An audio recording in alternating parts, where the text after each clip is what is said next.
Now, let's assume that another species, whether humanoid or dolphin-like, could have existed millions of years ago. How do we find their traces?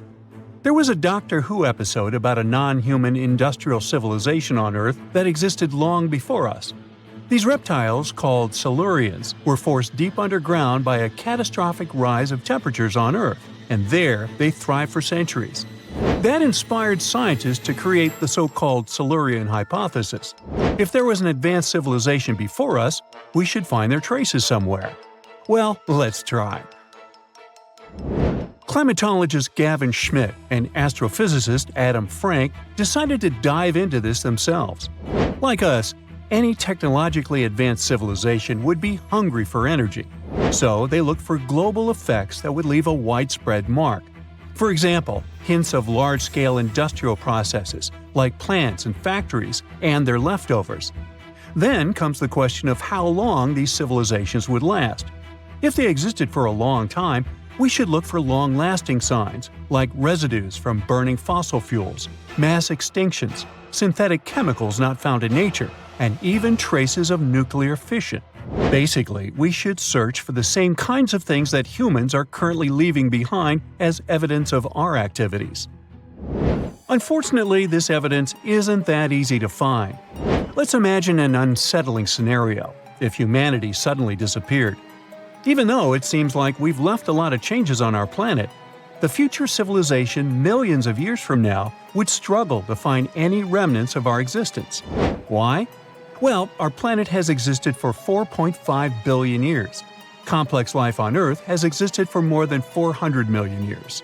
Compared to that, our industrial period only lasted around 300 years, and we haven't left any significant traces. Our record of Earth's history is full of gaps, especially the further back you look. The fossil record captures only some things, being very selective and incomplete. On average, one fossil emerges every 10,000 years, and dinosaur footprints are even rarer. Mountains rise, oceans change, and plate tectonics can easily wipe out evidence of entire civilizations. After a couple of million years, chances are any physical signs of a civilization would disappear. In order to find at least something, we have to look for things like odd sediment patterns or unusual isotopic ratios. Also, fossils mostly form in water, leaving us in the dark about creatures on land or in the jungles. So even if there was a technologically advanced society millions of years in the past, and even if they were far more advanced than us, we might struggle to find any clues of its existence. Frank and Schmidt try to understand how we could ever hope to spot signs of them. Discovering actual cities would be the ultimate proof of a Silurian-style civilization on Earth. But Adam Frank isn't too optimistic. Even now, our cities cover less than 3% of the surface, making it easy to miss ancient city ruins. Whether a city survives over tens of millions of years depends on whether the land around it is sinking, getting locked into a rock, or rising, getting worn away by rain and wind. So places like the French Quarter in New Orleans might have a better shot of making it into the geologic record than, say, Haight-Ashbury in San Francisco. When it comes to finding artifacts, the odds are pretty slim as well. No prehistoric iPhone would survive millions of years, fancy glass or not. Finding their fossilized remnants might be a bit more promising, but it's still tricky. Considering modern humans have only been around for about 100,000 years, it's quite possible that we might overlook any traces of an earlier advanced species. There is one thing, though. We could stumble upon their traces in rocks. Our current chaotic era might leave a distinct mark on the Earth's geological history, especially since we're basically experiencing PTM 2.0. I'll get to that in a moment. So they try to look at the changes in the carbon cycle. Humans have been releasing a lot of fossil carbon since the 18th century. This leaves a special mark in the carbon isotope ratio, like a signature that shows the difference between carbon in living things, such as seashells, and carbon in lifeless volcanic rock. Scientists also look for signs in the way sediments are arranged. Large coastal deltas might mean that there were bigger rivers made by folks in this hypothetical civilization. Traces of nitrogen could suggest big-scale farming, where they used a lot of fertilizer. Spikes in metal levels in the sediment could mean runoff from heavy industries. Of course, a single find like that wouldn't tell us anything. Schmidt says the key is to look for multiple signs together. Without clear artifacts, the uniqueness of an event might show in various clues rather than a set of changes linked to a single cause.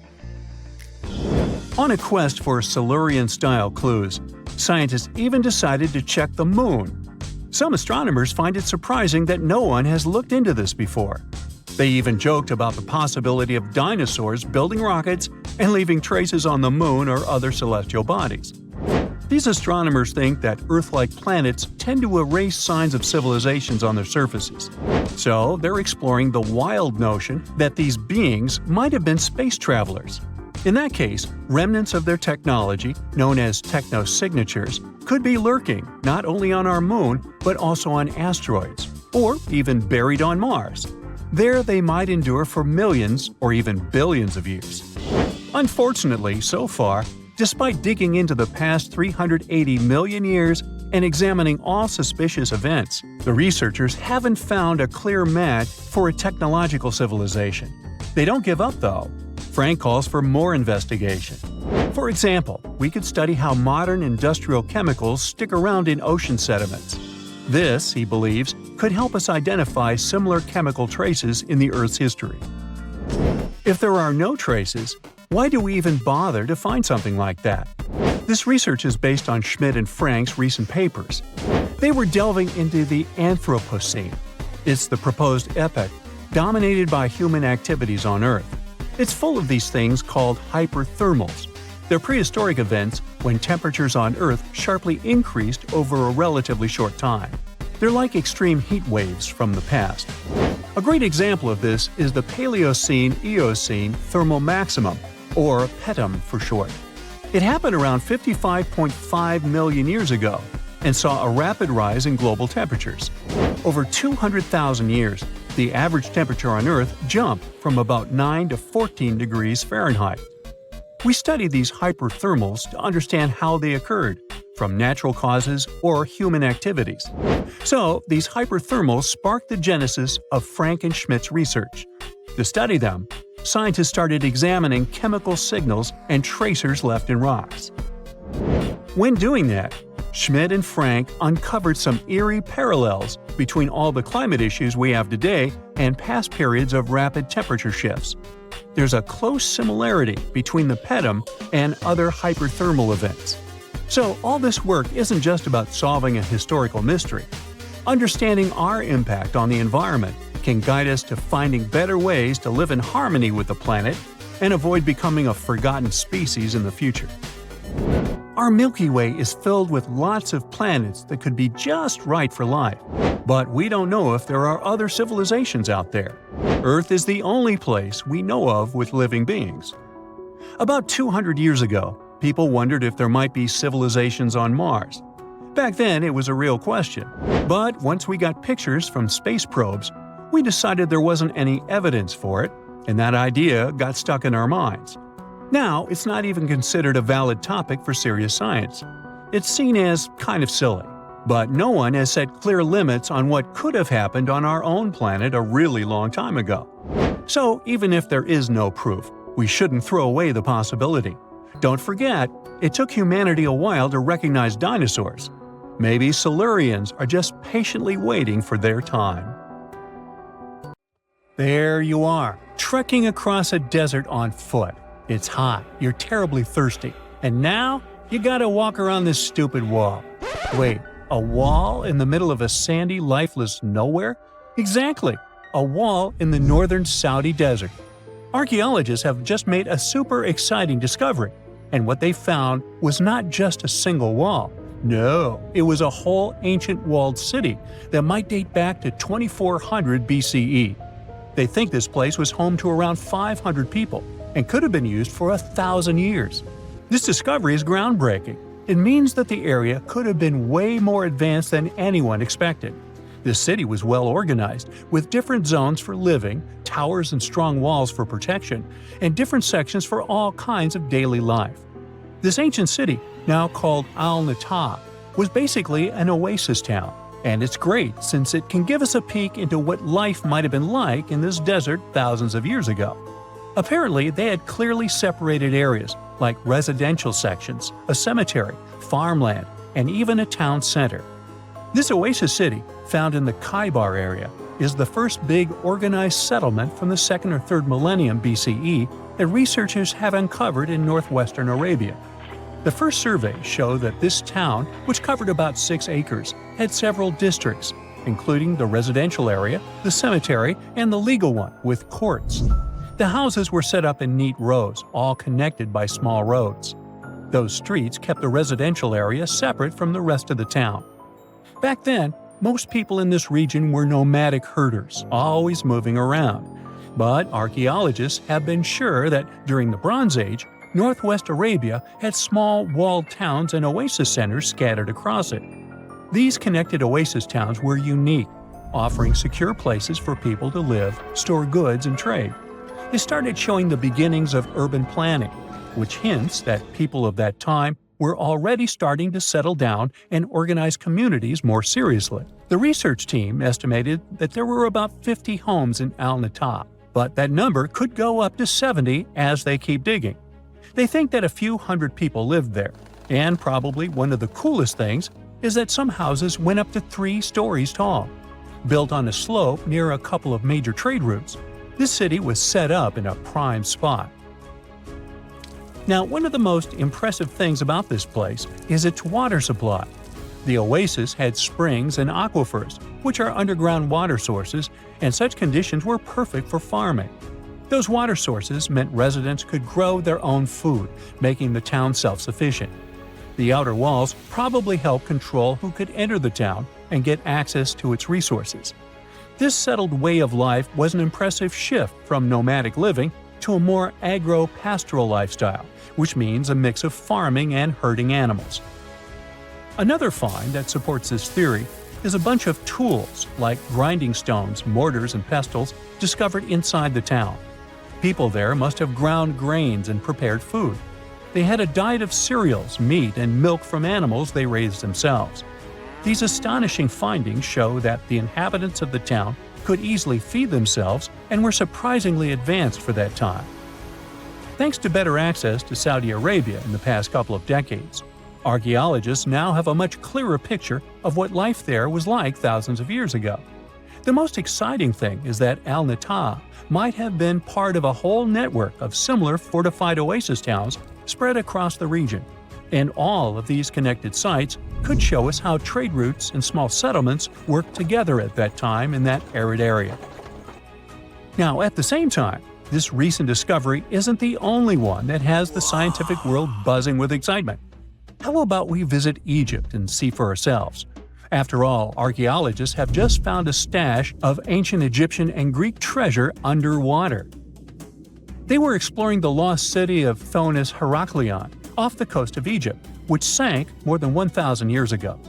This city was legendary, and nobody even knew where it was until it was rediscovered in 2000. Now they're uncovering more and more, and on this dive, they found a pile of gold and silver treasures. Those were probably used in rituals to bless Egyptian pharaohs when they took the throne.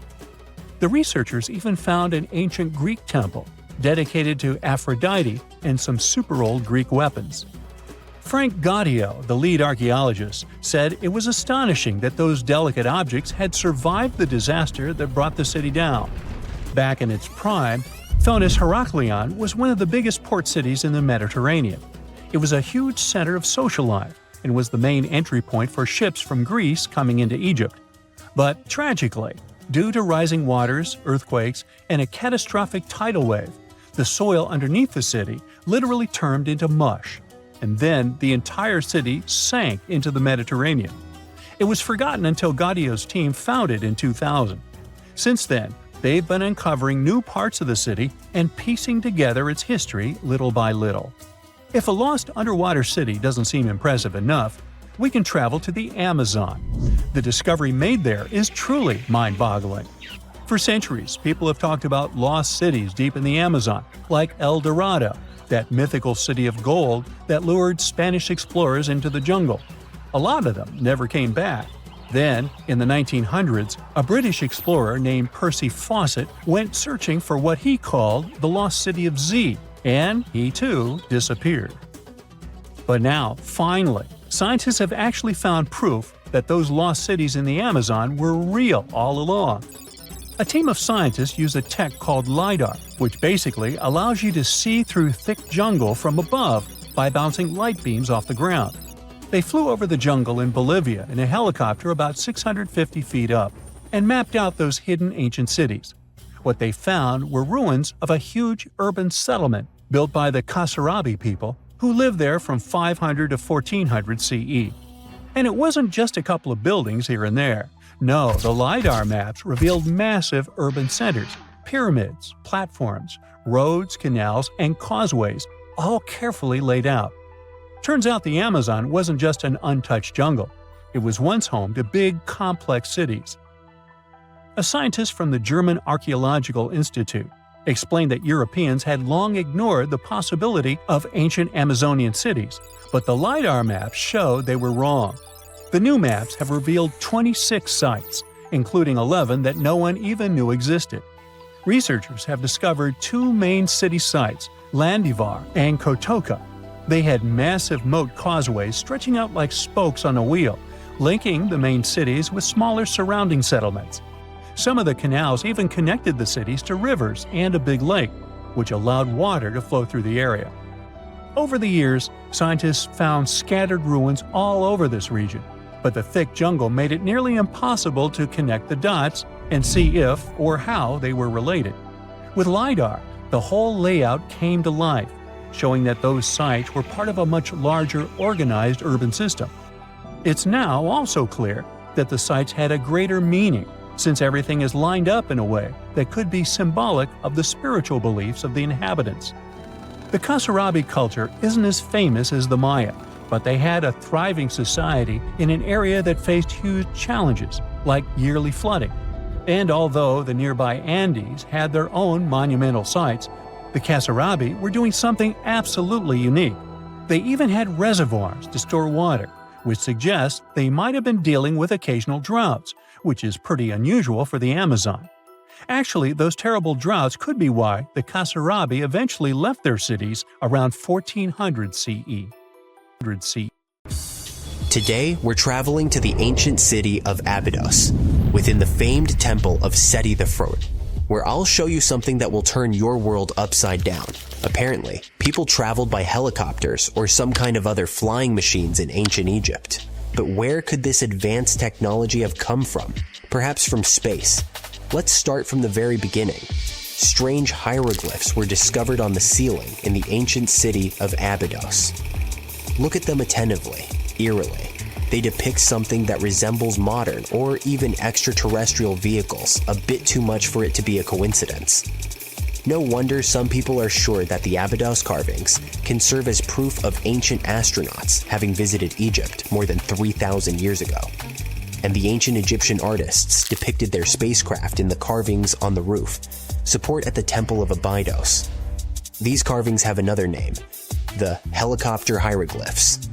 There is an opinion that these mysterious artifacts might depict 20th century technology, or technology developed in another star system, or even a different galaxy. Now, pay closer attention to this piece. Doesn't it remind you of a helicopter, or probably even a submarine? And here, we can clearly see two planes. Or is it a UFO? In any case, none of these machines existed at the time when the hieroglyphs were carved.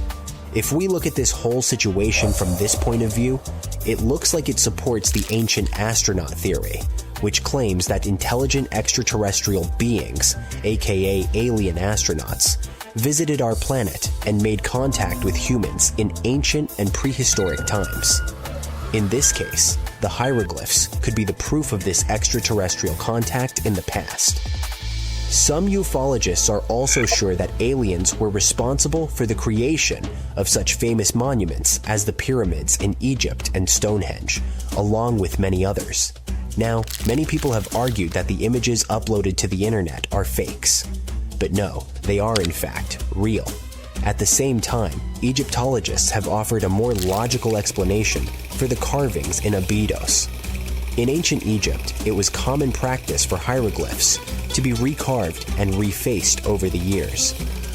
This process, known as palimpsest, was often done when a new pharaoh came to power. That's why the new ruler's name was carved over the previous one. And we have documentary evidence that this did happen at the temple of Seti I in Abydos, particularly during the reign of his son, Ramses III. One blogger, Hypnogogial, expressed frustration with what he sees as gullibility from New Age, UFO, Atlantis enthusiasts. He explained that the roof support carvings had been started under Seti I's reign and finished by Ramses II.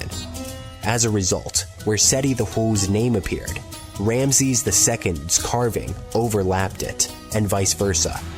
Over time, the erosion of these carvings, combined with the overlapping hieroglyphs, created the appearance of modern machines. But in reality, those unsettling images were kinda accidental. There are people who still question this scientific theory. They claim that if the carvings are simply the result of older hieroglyphs being covered up, the symbols should appear random and unique. Several sources, including the Arab newspaper Al Sharq al-Awsat, published pictures from the Amun-Ra temple in Karnak, which show carvings strikingly similar to those found at Abydos. So, the supporters of the idea of the extraterrestrial origin of the carvings say that if those at Karnak are authentic, the palimpsest theory loses its credibility. But most likely, ufologists just see what they want to see, ignoring any scientific proof that goes against their theories. They don't want to accept the fact that erosion, as well as the phenomenon of overlapping hieroglyphs, could have easily happened at both historical sites. Most people know that pyramids were built as grand tombs for the pharaohs, designed to ensure they had a smooth journey to the afterlife. The Great Pyramid of Giza, for instance, was constructed for the pharaoh Khufu. But what most people don't know is that this whole pyramid building trend started right here with the step pyramid of Djoser about 4,700 years ago. This massive structure was built for Pharaoh Djoser, a ruler from Egypt's 3rd dynasty. It rises 7 layers high above the ground and stands about 200 feet tall. We think of it today as a phenomenal architectural project, but for ancient Egyptians, the step pyramid of Djoser turned out to be more like a massive experiment, a trial run, if you will, to perfect their building skills before they moved on to even more ambitious pyramids. Reaching new heights is super exciting, but the real mystery is what is going on below the ground. In this pyramid's underground labyrinth, there is a network of tunnels stretching about 3.5 miles long, and some researchers believe these tunnels might have been part of a sophisticated water system that could completely change what we think about pyramid construction.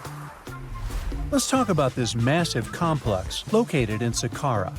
Surrounding the pyramid, there's what's known as a dry moat, a continuous trench that is up to 164 feet wide and almost 2 miles long. It forms a sort of rectangular shape around the pyramid. This trench has an average depth of about 65 feet. Now, if you were to add up all the earth and rock they dug out to create this moat, it would be about 10 times the volume of the step pyramid itself. For the longest time, people just assumed this trench was nothing more than a huge quarry, a place where they dug up stone and clay to build the step pyramid. Makes sense, right? But when you take a closer look, it doesn't add up.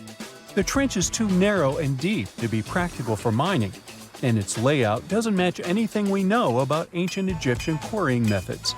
Plus, some sections of the trench are actually covered with a rocky ceiling, which would have made it nearly impossible to use as a quarry.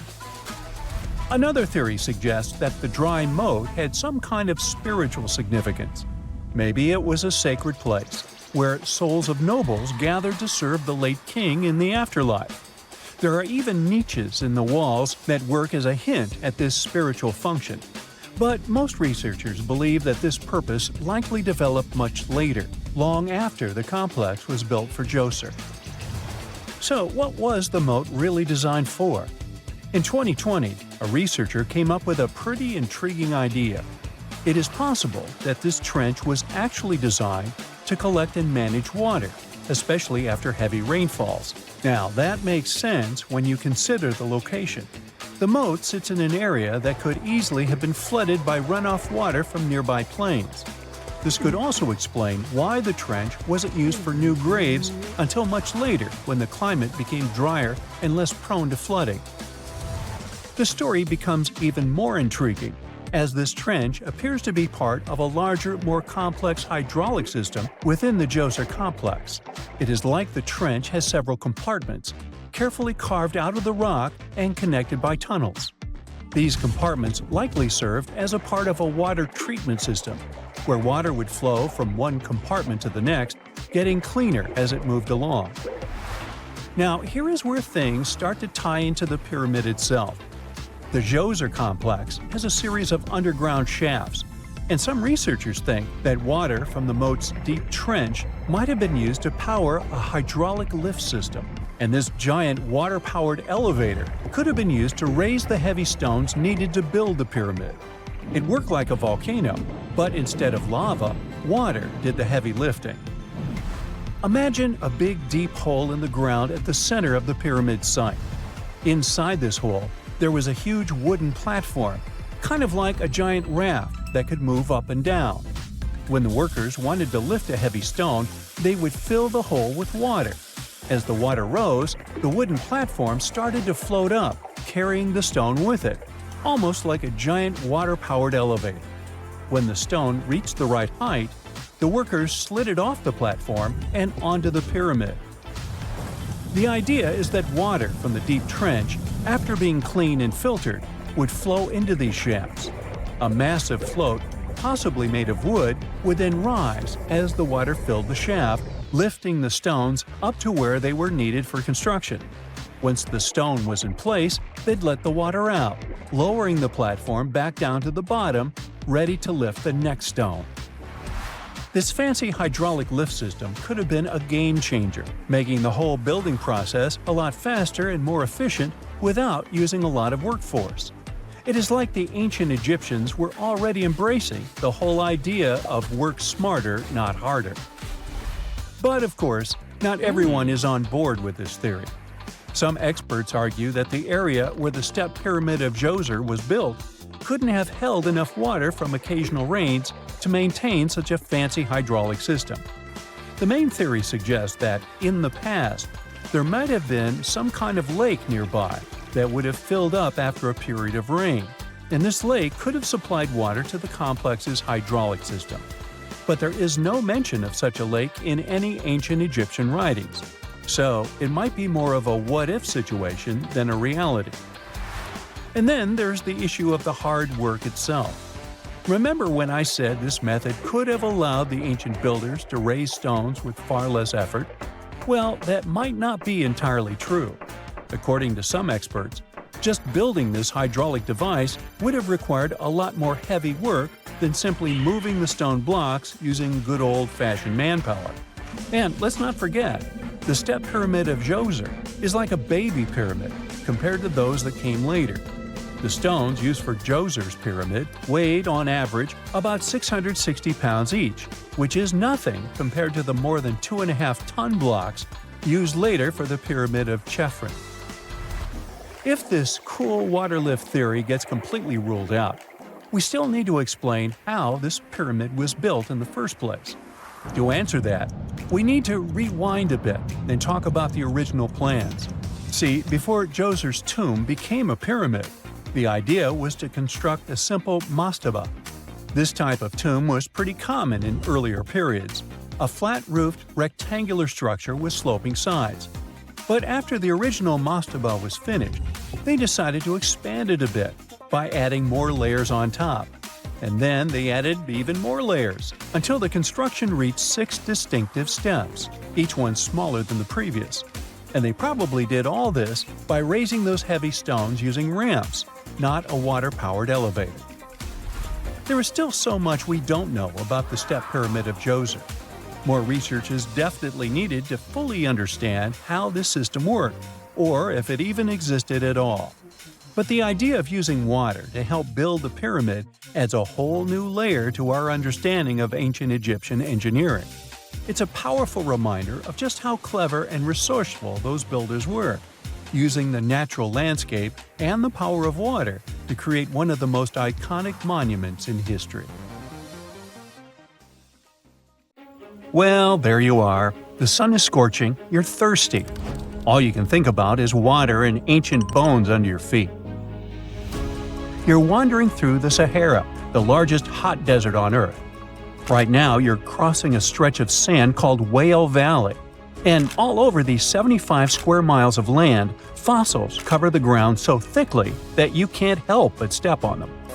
Paleontologist Hesham Salam says it's an unusual picture in this place. The bones are poking right out of the cliffs, as if they're calling to you to come check them out. You can spot ribs scattered all over the place. Look at these vertebrae. They're giant. Ooh, the creature they once belonged to must have been up to 65 feet long. The fossils show that the animal had a streamlined body like today's whale, but still had features like hind legs and feet. For scientists, it means a very exciting thing. They might have discovered a fully intact skeleton of a prehistoric whale. It was an animal that lived in this area when Egypt was underwater. You see, today, the Valley of the Whales is the world's largest ancient whale graveyard. You're likely wondering what marine animals are doing in a desert more than 100 miles away from the nearest coast.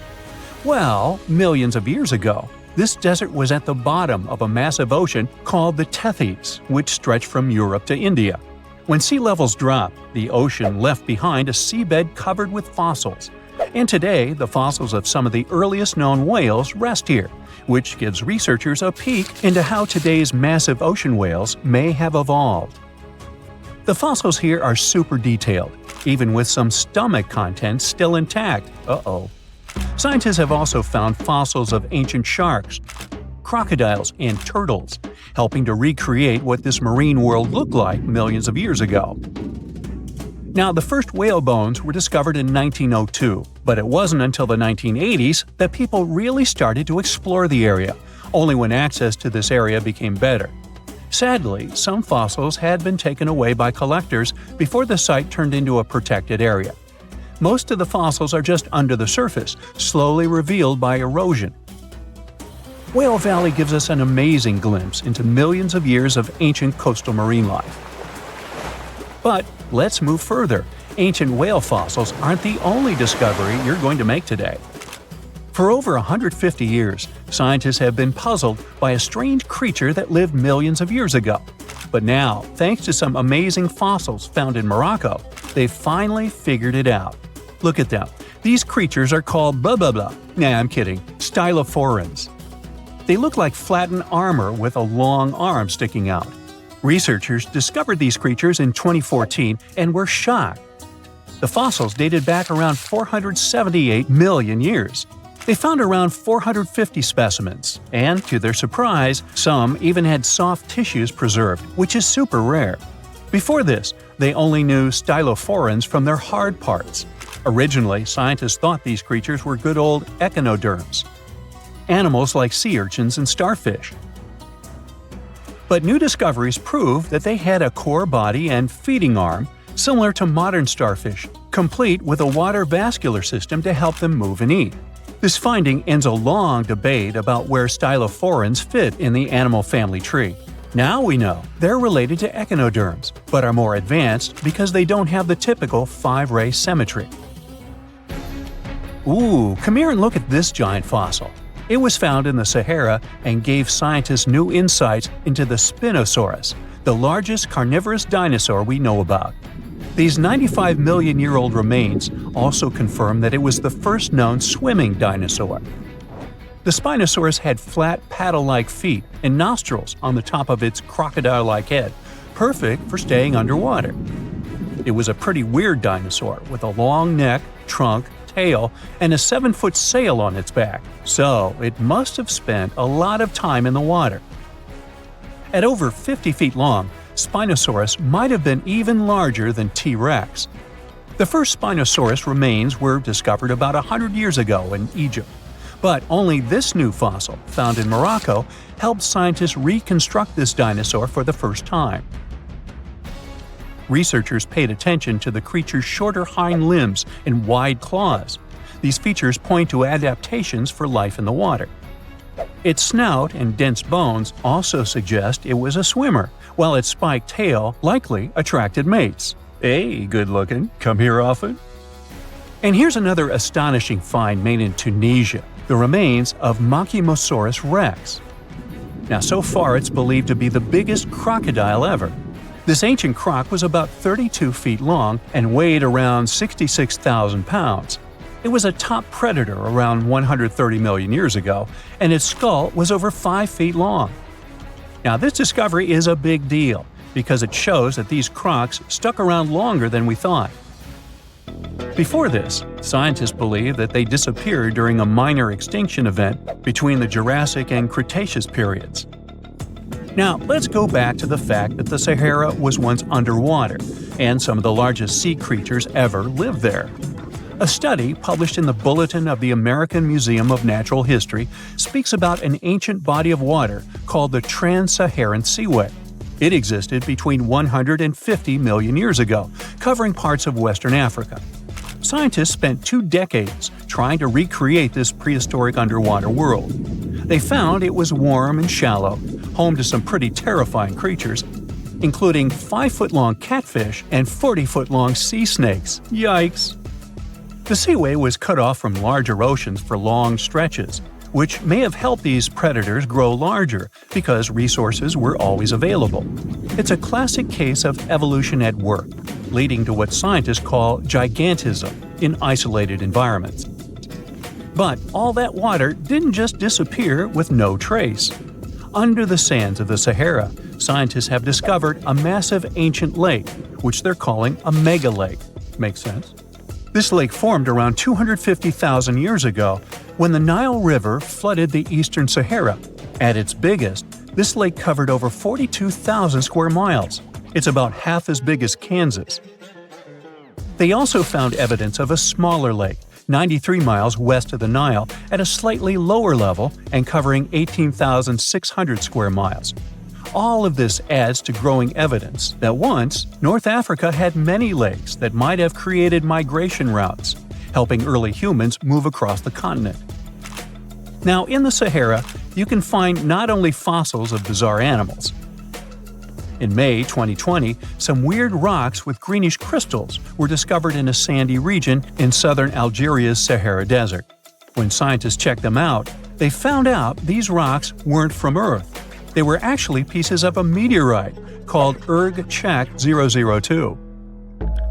This meteorite is super old, like the oldest volcanic rock ever found.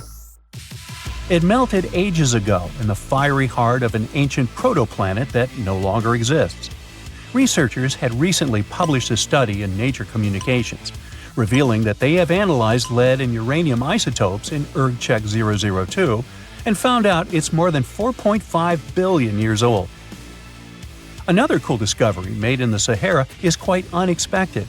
A few years ago, scientists found what they think are the world's oldest colors, and they're bright pink. These pigments were uncovered from rocks that are around 1.1 billion years old in the Sahara Desert. The colors came from microscopic organisms, as animals didn't exist back then. The discovery was made by a PhD student who crushed the ancient rocks and analyzed the pigments. These pink pigments are actually ancient chlorophyll from photosynthetic organisms that lived in an ocean that's long gone. Researchers are now sure that this finding could help explain why larger, complex creatures showed up much later in Earth's history. Before these colors were discovered, scientists didn't know what was missing in the food chain that delayed the evolution of larger animals. Now they understand that tiny cyanobacteria were at the bottom of that chain. Apparently, this discovery is not just about finding some old pink stuff.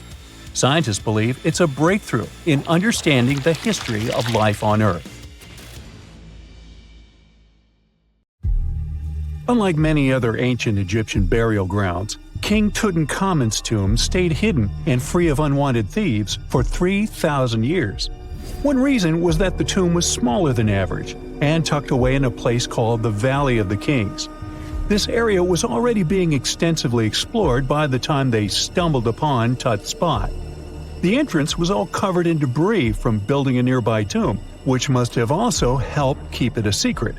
There were also zero writings or signs on the outside of the tomb.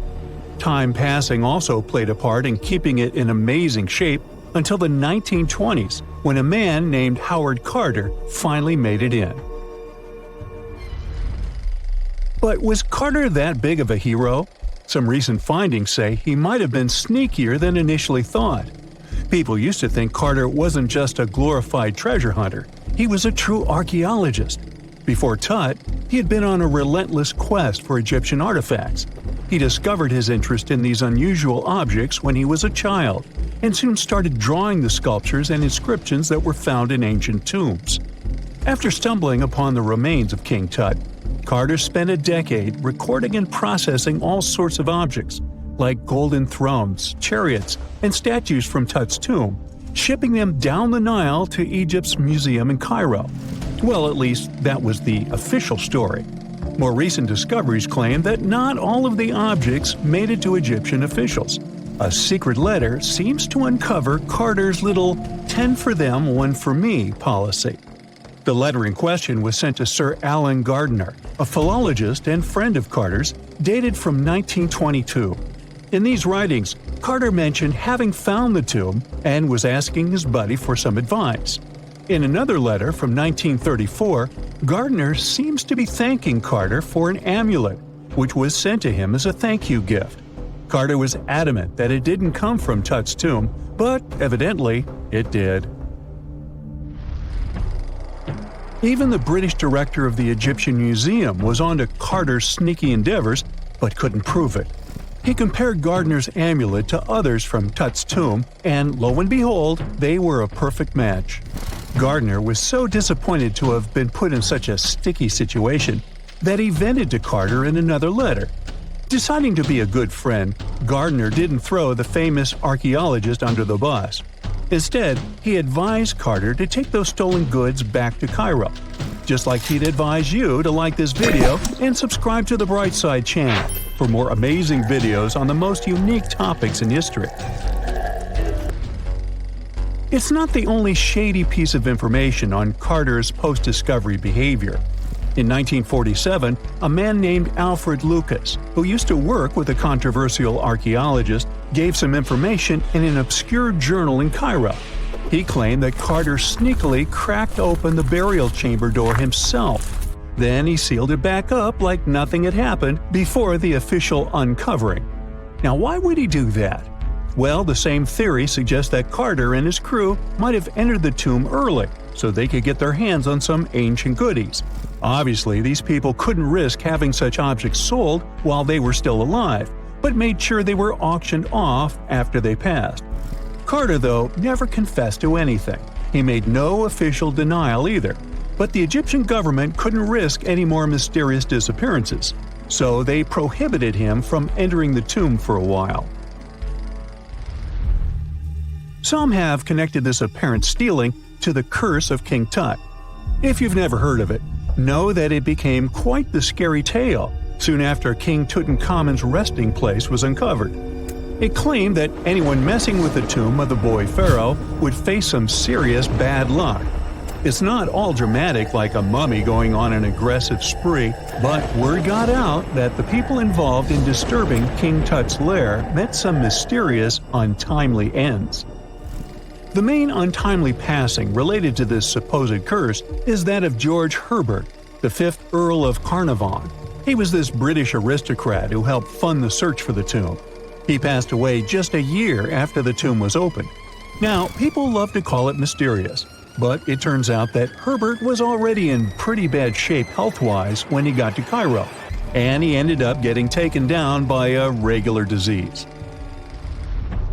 Now, let's talk numbers.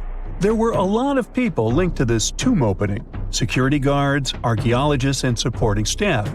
And sure, a few of them did pass not long after the tomb started receiving visitors. As much as we'd like this curse to be true for the sake of, good storytelling, statistically, if you have a bunch of people connected to opening a tomb, you'd expect some passings just by random chance. The average lifespan for those supposedly targeted by the ancient curse was more than 20 years after the spell was supposed to kick in. Herbert's daughter even lived until the 1980s, that's half a century later. And Howard Carter himself lived until 1935, a solid 16 years after the big reveal. Some have suggested that the whole curse was nothing more than a careful PR strategy. You see, when Tut's tomb was found, Howard Carter wanted to make a priority out of keeping nosy reporters away. So he might have come up with a curse hanging over anyone entering the Boy King's resting place. But what was stolen from King Tut's tomb anyway? Well, some jewelry to begin with. It might have been snatched by Howard Carter himself, according to a French specialist. He did some intensive research by looking at old pictures taken from inside the tomb back in the 1920s. He compared those images to various objects from museums and auction houses. He soon started to piece together the whereabouts of some of Tut's jewelry. First up, there's this collar that used to be on Tut's chest. It was all broken into pieces, and some parts went via Carter to the Nelson Atkins Museum in Missouri. Meanwhile, other bits ended up on a necklace owned by some unnamed people who tried to sell it in 2015 but failed. Even the Nelson Atkins Museum agrees, as they've confirmed the information on their website. Then there's a headdress piece. Some beads from it that once belonged to Tut apparently got stolen by Carter too. They were also strung into a necklace and are now being held at the St. Louis Art Museum. Another fancy collar made out of glazed ceramic magic spent some time at the Met, far away in New York. Thankfully, it was sent back to Egypt a bit over a decade ago. This seems to have been, as you'd expect by now, also stolen by Carter. Missing artifacts aside, King Tut still gave a ton of amazing objects that helped us learn more about this incredible ancient culture. Starting with the famous burial mask. It's this massive 21-inch gold art piece with semi-precious stones and glass paste. It weighs 22 pounds and showcases the boy pharaoh with a long beard and a headdress with a cobra and vulture. On the back, there's this spell from an important ancient Egyptian spiritual book that's supposed to make sure it works just as well in the afterlife. Tut was also apparently a board game enthusiast. They found 4 board games in his tomb, some made of ivory. Archaeologists also found a pair of gold sandals, though you'd imagine they were more for show than for comfort. In fact, the pharaoh probably never wore them in his lifetime. Now, speaking of fashion items, it turns out Tut was quite the fancy ruler. They even found a mannequin in his tomb that was used to pick out, adjust, and store his outfits and jewelry. The boy king seemed to have also enjoyed some music, based on the 2 trumpets historians found in his tomb. Though they were played back in 1935 in a BBC broadcast, the instruments are today considered too fragile to be maneuvered. You're wandering across the Sahara Desert, and all you can see around is endless sand. And then, all of a sudden, you spot this mark in the sand. The wisest thing to do is run away from that spot as fast as you can. Because if you squint and focus really well, you'll realize that you're looking at a Saharan horned viper hiding in the sand, waiting for its next meal. Paradoxically, the bite of the snake has never led to human fatalities. But then, why should you run away? Well, let's find out. The Saharan horned viper is one of the desert's most famous snakes and a pro at hiding in plain sight. The Cerastes cerastes, which is this snake's scientific name, is one of the most well-camouflaged creatures in the entire animal kingdom. It can measure between 12 and 24 inches in length on average, but the biggest specimens can stretch up to a whopping 33 inches, nearly 3 feet. And while that might not seem too long, trust me, you wouldn't want one to sneak up on you. Interestingly, the females of this species are larger than the males, which is rare in snakes and gives the females an even more intimidating presence. But the truly unique thing about this viper is, of course, those creepy horns, one above each eye. They give the reptile a dragon-like look, setting it apart from most other desert vipers. Not all Saharan horned vipers have these horns. Some have small nubs or none at all. You could say it's a bit of a genetic lottery. Still, these horns add to the viper's threatening vibe and make it look even more fearsome. But it's not just their horns or size that makes them fascinating. Males and females look different beyond just their size. Males have noticeably larger heads and eyes than females. And compared to their relative, Saharan horned vipers have bigger heads and are more likely to sport these spooky horns. Now, let's talk about what makes the Saharan horned viper a true master of survival: its uncanny ability to blend into the sands. This viper's coloration matches the Sahara's various shades: yellow, pale gray, pinkish, reddish, or light brown. It has an intricate pattern along its back, with dark, semi-rectangular patches that sometimes fuse into crossbars. At the same time, the underbelly is white, and the tail often has a black tip. And it's another trick: some animals can mistake this feature for a scorpion stinger. This camouflage is the viper's main line of defense and its tool for hunting. The reptile doesn't just slither around in plain view. Instead, it buries itself in the sand. The viper can wiggle its body under the soft desert sand, leaving only its eyes and nostrils visible. Imagine a creature so skilled at hiding that it can lay completely flat and practically disappear, waiting for hours until an unsuspecting mouse or lizard or human wanders by. During the day, the viper also takes shelter under rocks and in burrows left by other animals. Sometimes it even simply hides in the shade of bushes.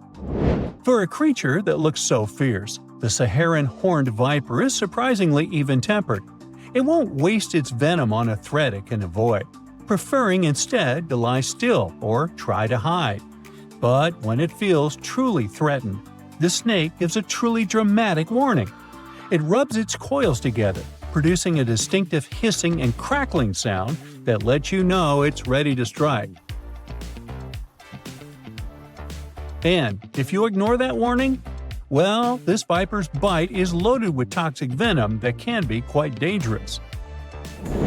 That's why handling such snakes can be a fatal mistake, as two unlucky handlers in Europe once discovered.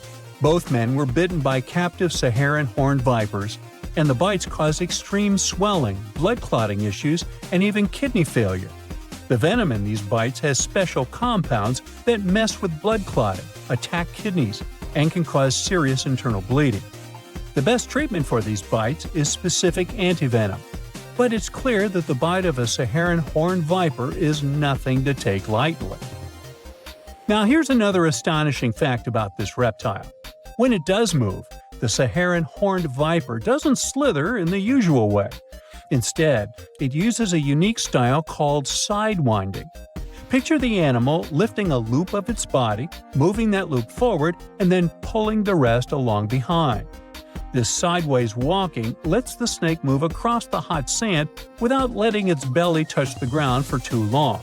In a place as hot as the Sahara, this technique isn't just cool looking, it's essential for survival. While the Saharan horned viper is a champion of desert camouflage, it has some serious competition in the camouflage department. Around the world, there are other snakes that have protected the art of blending into their surroundings to catch prey and avoid being eaten themselves. Like the eastern brown snake, an Australian snake that is one of the most venomous in the world. Its brown color lets it blend in with rocks and soil, making it extremely hard to spot until you're practically on top of it. A bite from the snake can be fatal in less than an hour. Or the eastern copperhead, found in the forests of the U.S. This snake's pale tan and pinkish colors blend in perfectly with autumn leaves. It often freezes in place rather than slithering away, which leads to many accidental bites. Its venom usually isn't fatal, but it's painful, and since the reptile hides so well, encounters are common. The Perengaise adder, from Angola and Namibia loves to hide in the sand like the Saharan horned viper. It mostly eats lizards, and its sandy-colored scales make it almost impossible to see. Thankfully, its bite isn't too dangerous for humans. Now look at this terrifying creature. It's the timber rattlesnake. This rattlesnake lives in the lush forests of the U.S. and uses its colors to blend into the forest floor. You might not see it, but if you hear its rattle, take a step back since its venom is potent. The Pacific gopher snake, found on the west coast of the U.S., can grow up to 7 feet long. The only plus in this situation is that this reptile is non-venomous. It camouflages well in forests and fields, but is harmless to people. Just don't scare it, or you'll get a bite, which is still unpleasant. In the rocky terrains of California and Oregon, you might meet the northern Pacific rattlesnake, which likes blending into dark brown and gold rocks. Hearing a rattle is often your only warning, since this dangerous snake is nearby. These neck snakes aren't particularly dangerous, but they're unsurpassed masters of camouflage. The smooth green snake has a bright green color that matches the leaves in trees and grass, which makes it practically invisible among foliage. The common European viper prefers hiding among leaves and shrubs, and the harmless common garter snake has colors that blend in with dirt and grass. Keep in mind, though, that even though all these snakes are not venomous, they can still give a painful nip. Oh, and I can't but mention the massive reticulated python. Even though it can grow over 21 feet, this South Asian snake is expert at hiding among leaves and shadows. It's one of the only snakes known to occasionally hunt humans, so tread carefully in its territory.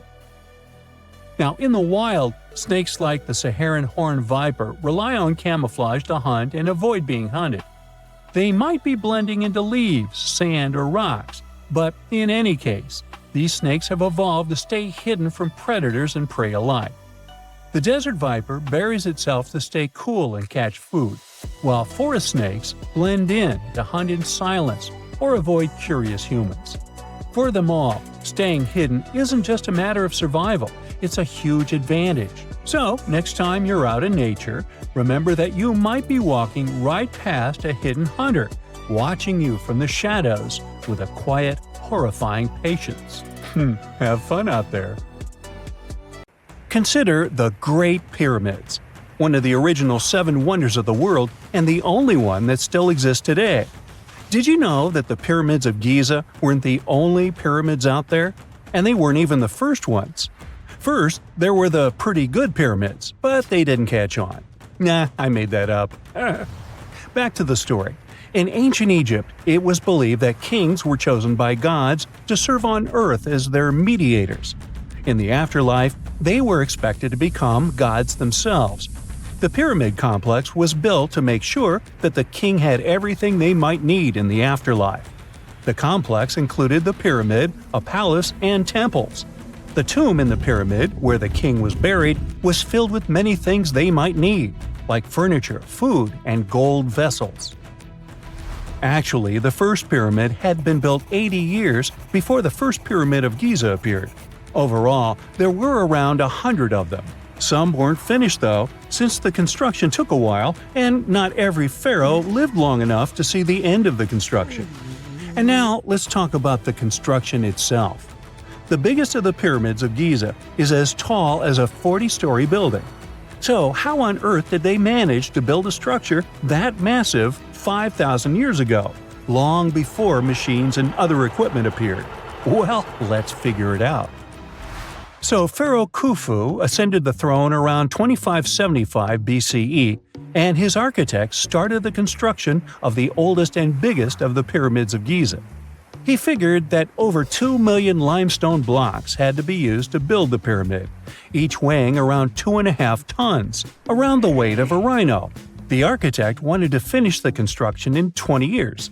To make it possible, a stone had to be carried and pushed into place every 4 minutes, 24 hours a day, 7 days a week, and 365 days a year, except leap year.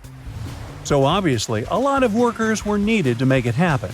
Many believe that it was enslaved people who worked at the pyramid's construction site, but that's not true. Workers came from all over Egypt to contribute to the project. All in all, around 25,000 of them. The Egyptians were doing all kinds of work, starting with manual labor and crafting tools to administrative work. They all worked around 10 hours a day. They were housed and well-fed, and they were overall living a more comfortable life than an average Egyptian could afford at that time. Supposedly, the builders lived in a nearby temporary city and were a highly organized community with a strong leader. The pyramids seemed to be designed to align with the points on a compass, and their sides symbolized the rays of the sun. But back at that time, there were no compasses. Ancient Egyptians figured out the directions themselves and with amazing precision. To align the pyramids, they used two constellations. The construction site was arranged on the west bank of the Nile River. This also had a symbolic meaning. Just like the sun sets in the west, life sets in the west as well. The second pyramid of Giza was for Khufu's son, Pharaoh Khafre. It's a bit smaller, but this one has the famous noseless statue of the Sphinx. Of course, originally it had a nose. I would tell you what happened to it, but it's still a mystery, and no one knows for sure. Sphinxes have the body of a lion and the head of a human. They were considered guardians of important areas. This famous Sphinx, also pronounced Sphinx, has the head of Pharaoh Khafre and is guarding his pyramid, facing the sunrise. The Sphinx is one of the biggest and oldest statues in the world. Originally, it not only had a nose, but was also painted. Scientists have discovered traces of the red color of its face. So, most likely, the Sphinx was painted red. There are also remains of yellow and blue color on its body. The statue definitely wasn't boring. Till around 1800, the Sphinx was buried up to its shoulders until an adventurer with a team of 160 men dug it out. But let's get back to the construction. The workers, of course, needed stone blocks. There were two main places where people could get these stones. One source was close to the construction site, but that fossil-lined yellow stone was only suitable for the pyramid's interior. The limestone blocks for the exterior were hauled from 8 miles away on 30-foot-long sleds. Apparently, it wasn't too hard to pull them. The sand mixed with the right amount of water was pretty slick, and 10 people could move a sled even with a rock weighing so much. Surprisingly, cutting off a block of limestone wasn't the biggest problem. When in the ground, it was soft and could be split relatively easy. But after getting exposed to the air, limestone hardens. So the most difficult part was to shape the blocks. That step was crucial because the smallest inaccuracies could lead to the whole pyramid collapsing. So, okay, those limestones were mined, carried on a sled, shaped, and then what? How could they be put into place? Well, this is still a mystery. Archaeologists have discovered the remains of a ramp system that dates back around the time the pyramids were being built. So historians have come to the consensus that, most likely, the Egyptians designed a unique ramp system to move and pull huge stone blocks. The most common opinion is that there were several ramps around the pyramid. There probably was a central ramp with 2 staircases on each side of it built over the pyramid stones. The ramp was growing as the pyramid was getting higher. People might have been walking up the stairs, pulling up stones on wooden sleds. But this is just one of the options. Other experts say that the ramps were around the pyramid, and some say that the ramps were inside the pyramid. Maybe we will never know for sure, and it'll forever remain a mystery. The exterior limestone of the pyramid was polished with sand and stone until it gleamed. On top, there was a gold and silver capstone, which glimmered over Egypt like a second sun. So that's how it was 5,000 years ago. Now, about the interior. Surprisingly, there's not much inside the pyramid. Most of it is just solid stone with very little open space. But let's take a quick look inside. From the entrance, there are 2 stairways, one going down and the other going up. They take us to the chambers. There are 3 of them inside. Now, why is that? Apparently, throughout the whole construction, a burial chamber had to be prepared at all times, just in case a pharaoh kicked the bucket before the construction ended. So separate chambers were built one after another as the construction progressed. The last of them was the main one. It's called the King's Chamber. It's the one where Khufu was resting. It's the biggest room at the very heart of the pyramid, and there's a big passageway leading to it. It was likely used as a kind of elevator to move granite up to build the interior. Granite was also used to make 5 stories of support beams to ensure that the pyramid didn't collapse. And we can see that it worked since it's been standing for centuries. Unfortunately, none of these chambers have hieroglyphs on the walls. If you want to see the writings, you should go to the decorated tombs near the pyramids. Those pieces of art are depiction of ancient Egypt's culture and daily life. The texts allow researchers to study their language and grammar. The treasures that once were in the pyramids have been taken by people. There are also many secret tunnels and passages inside the pyramids, but even today, no one knows the whole plan of the interior.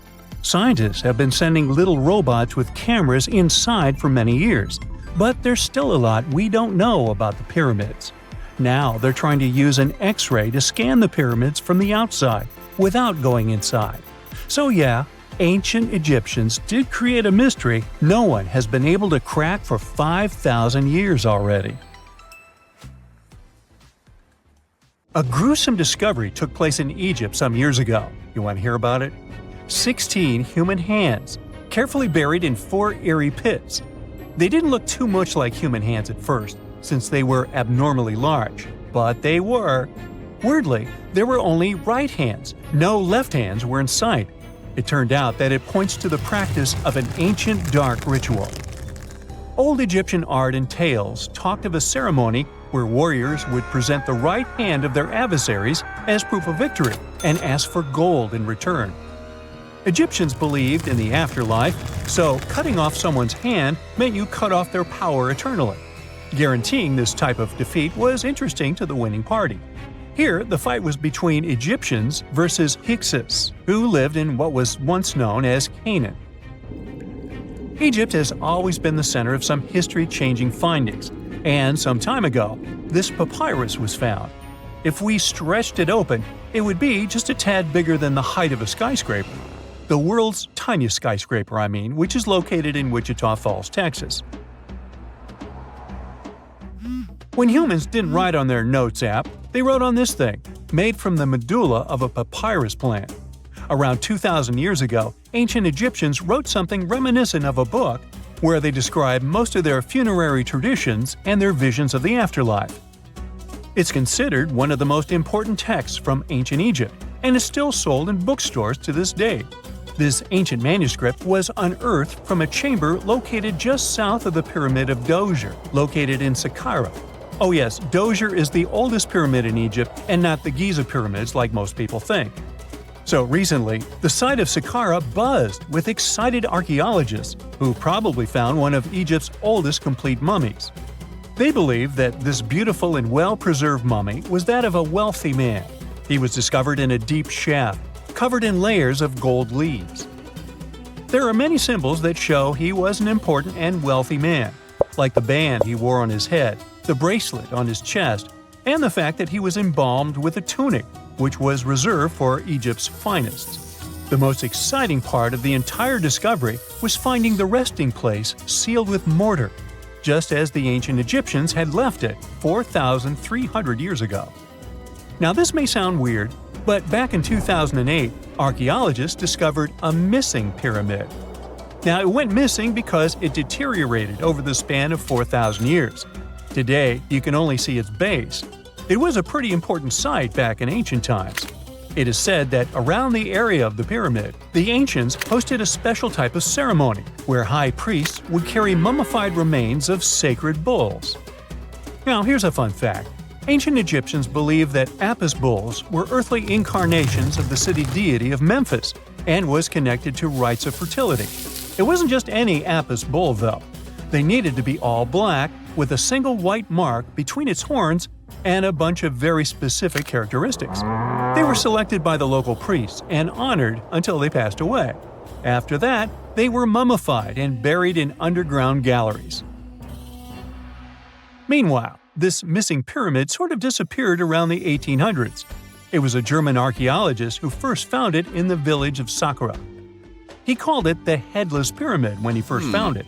But then, years after the official discovery, the desert sand came along and covered the whole thing. There were some excavations between the 19th and 20th centuries, but they weren't too systematic. That's why scientists were so thrilled when they dug an entire pyramid's base after removing the 25-foot mound of sand that was covering it. Oh, and it turns out American archaeologists are excavating a cemetery in Egypt that could contain over 1 million mummified bodies.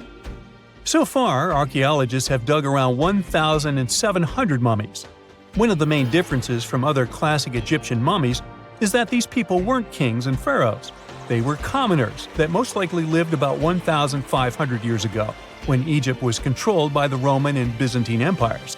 The name of the cemetery is cool, though, the Way of the Water Buffalo, just in case you want to check it out on your next trip.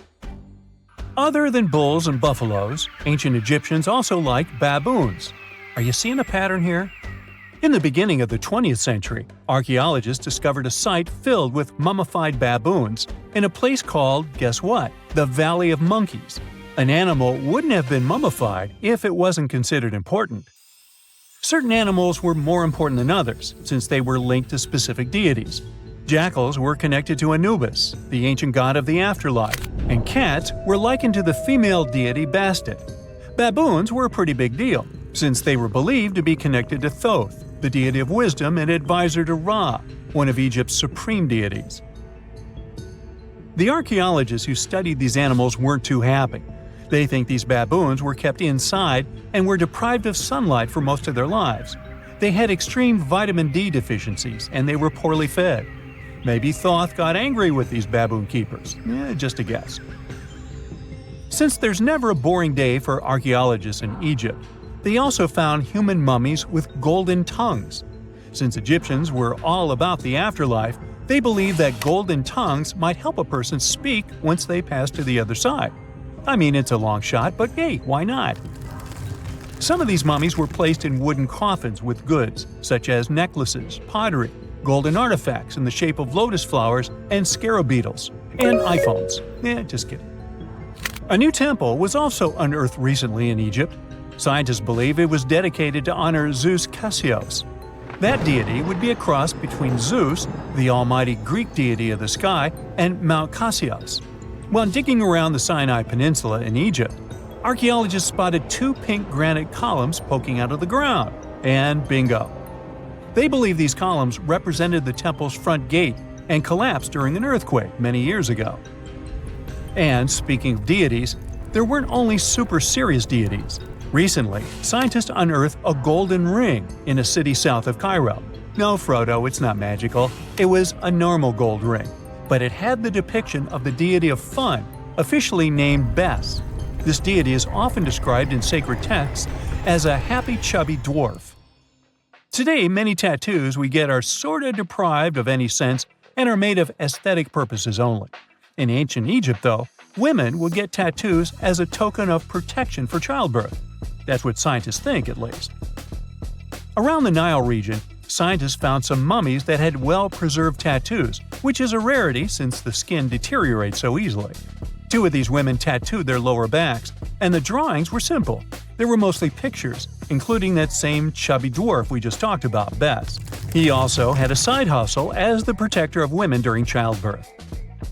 Now, would you believe me if I told you ancient Egyptians invented robots? No? Well, that's because that's not entirely true.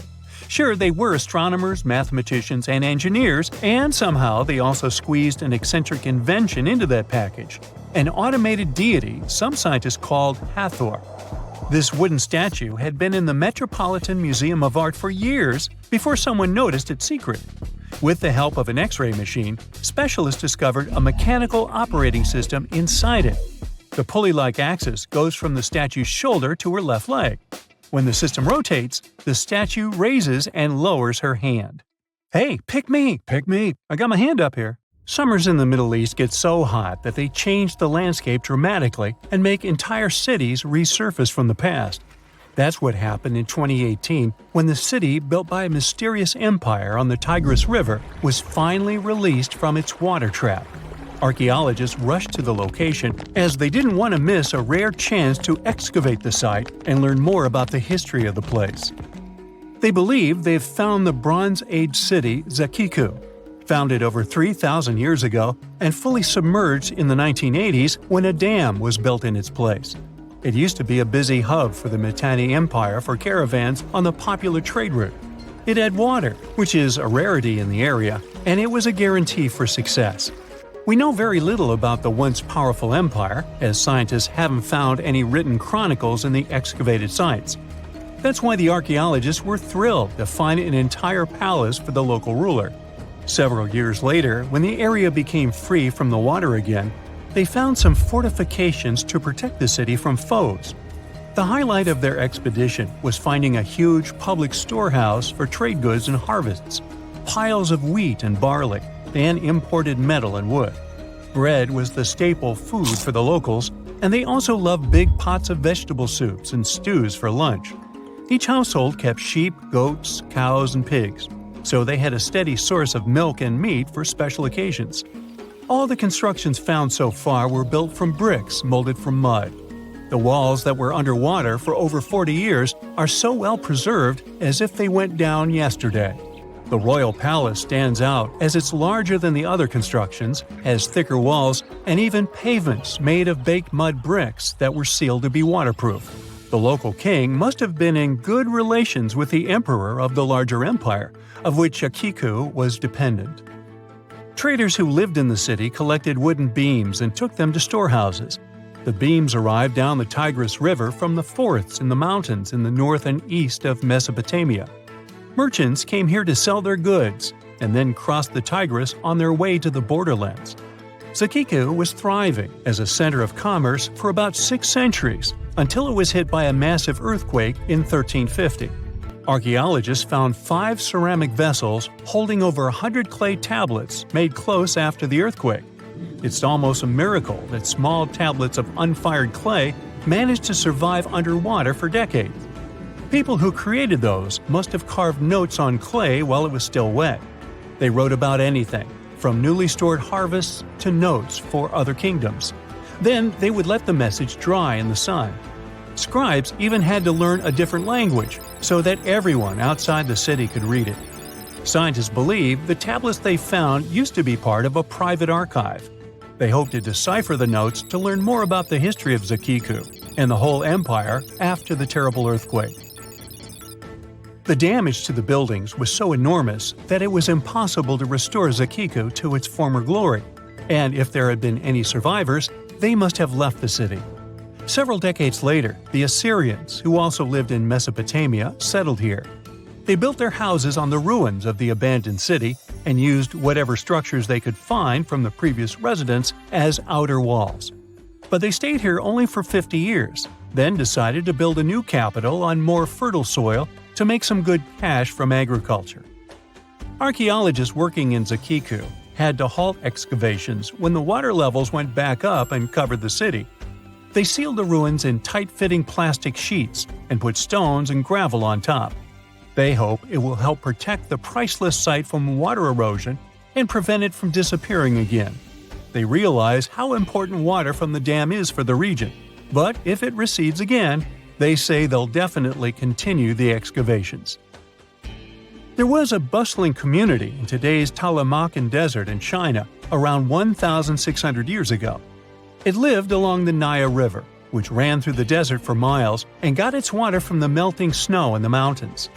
After 3 years of work in the area, archaeologists and scientists managed to dig up 8 tombs in the desert. Thanks to the desert heat, the clothes and artifacts inside them were almost as good as new. The people who wore those must have lived in the ancient city of Naya. Naya used to be part of a prosperous kingdom at the heart of the Silk Road trading route and had a population of over 3,000 people. Then, desert sands went rogue and swallowed the city whole. Archaeologists only found the ruins of Nija in the early 20th century. Scientists from different countries have tried to solve its mysteries. It looks like the tombs discovered at the end of the 20th century belonged to the wealthy. There were some expensive items inside: a quiver and bow, metal arrowheads, gold earrings, and a glass bead necklace, a lacquer box with a comb, makeup, and a sewing kit in one of the tombs. There was also some silk of top quality, and even the bright colors like green and yellow haven't faded on it. The fabric also had Chinese characters with quotes from historical books, which helped scientists identify the period in which it was made. Archaeologists later found a large dwelling site and the clearing of 3 ruined buildings. It will probably take many more years to understand why the city had fallen and what happened to its people. Saudi and French archaeologists teamed up near Riyadh, the Saudi Arabian capital, and stumbled upon an ancient settlement dating back 8,000 years. The scientists used all sorts of cool tech, like laser scanning, drones, and aerial photography, to unearth this Neolithic-era gem. They found the settlement in a local archaeological hotspot. Among the treasures they uncovered were a stone temple, remnants of an altar, and over 2,000 graves. All these finds tell us about ancient practices and rituals. The team also found the foundations of 4 massive buildings, corner towers, and open-air courtyards, all with underground reservoirs to store water for agricultural use. There was also a smart irrigation system with canals and cisterns, which let the city thrive in one of the driest deserts in the world. Rock drawings etched into the nearby mountain depicted the daily life of the locals.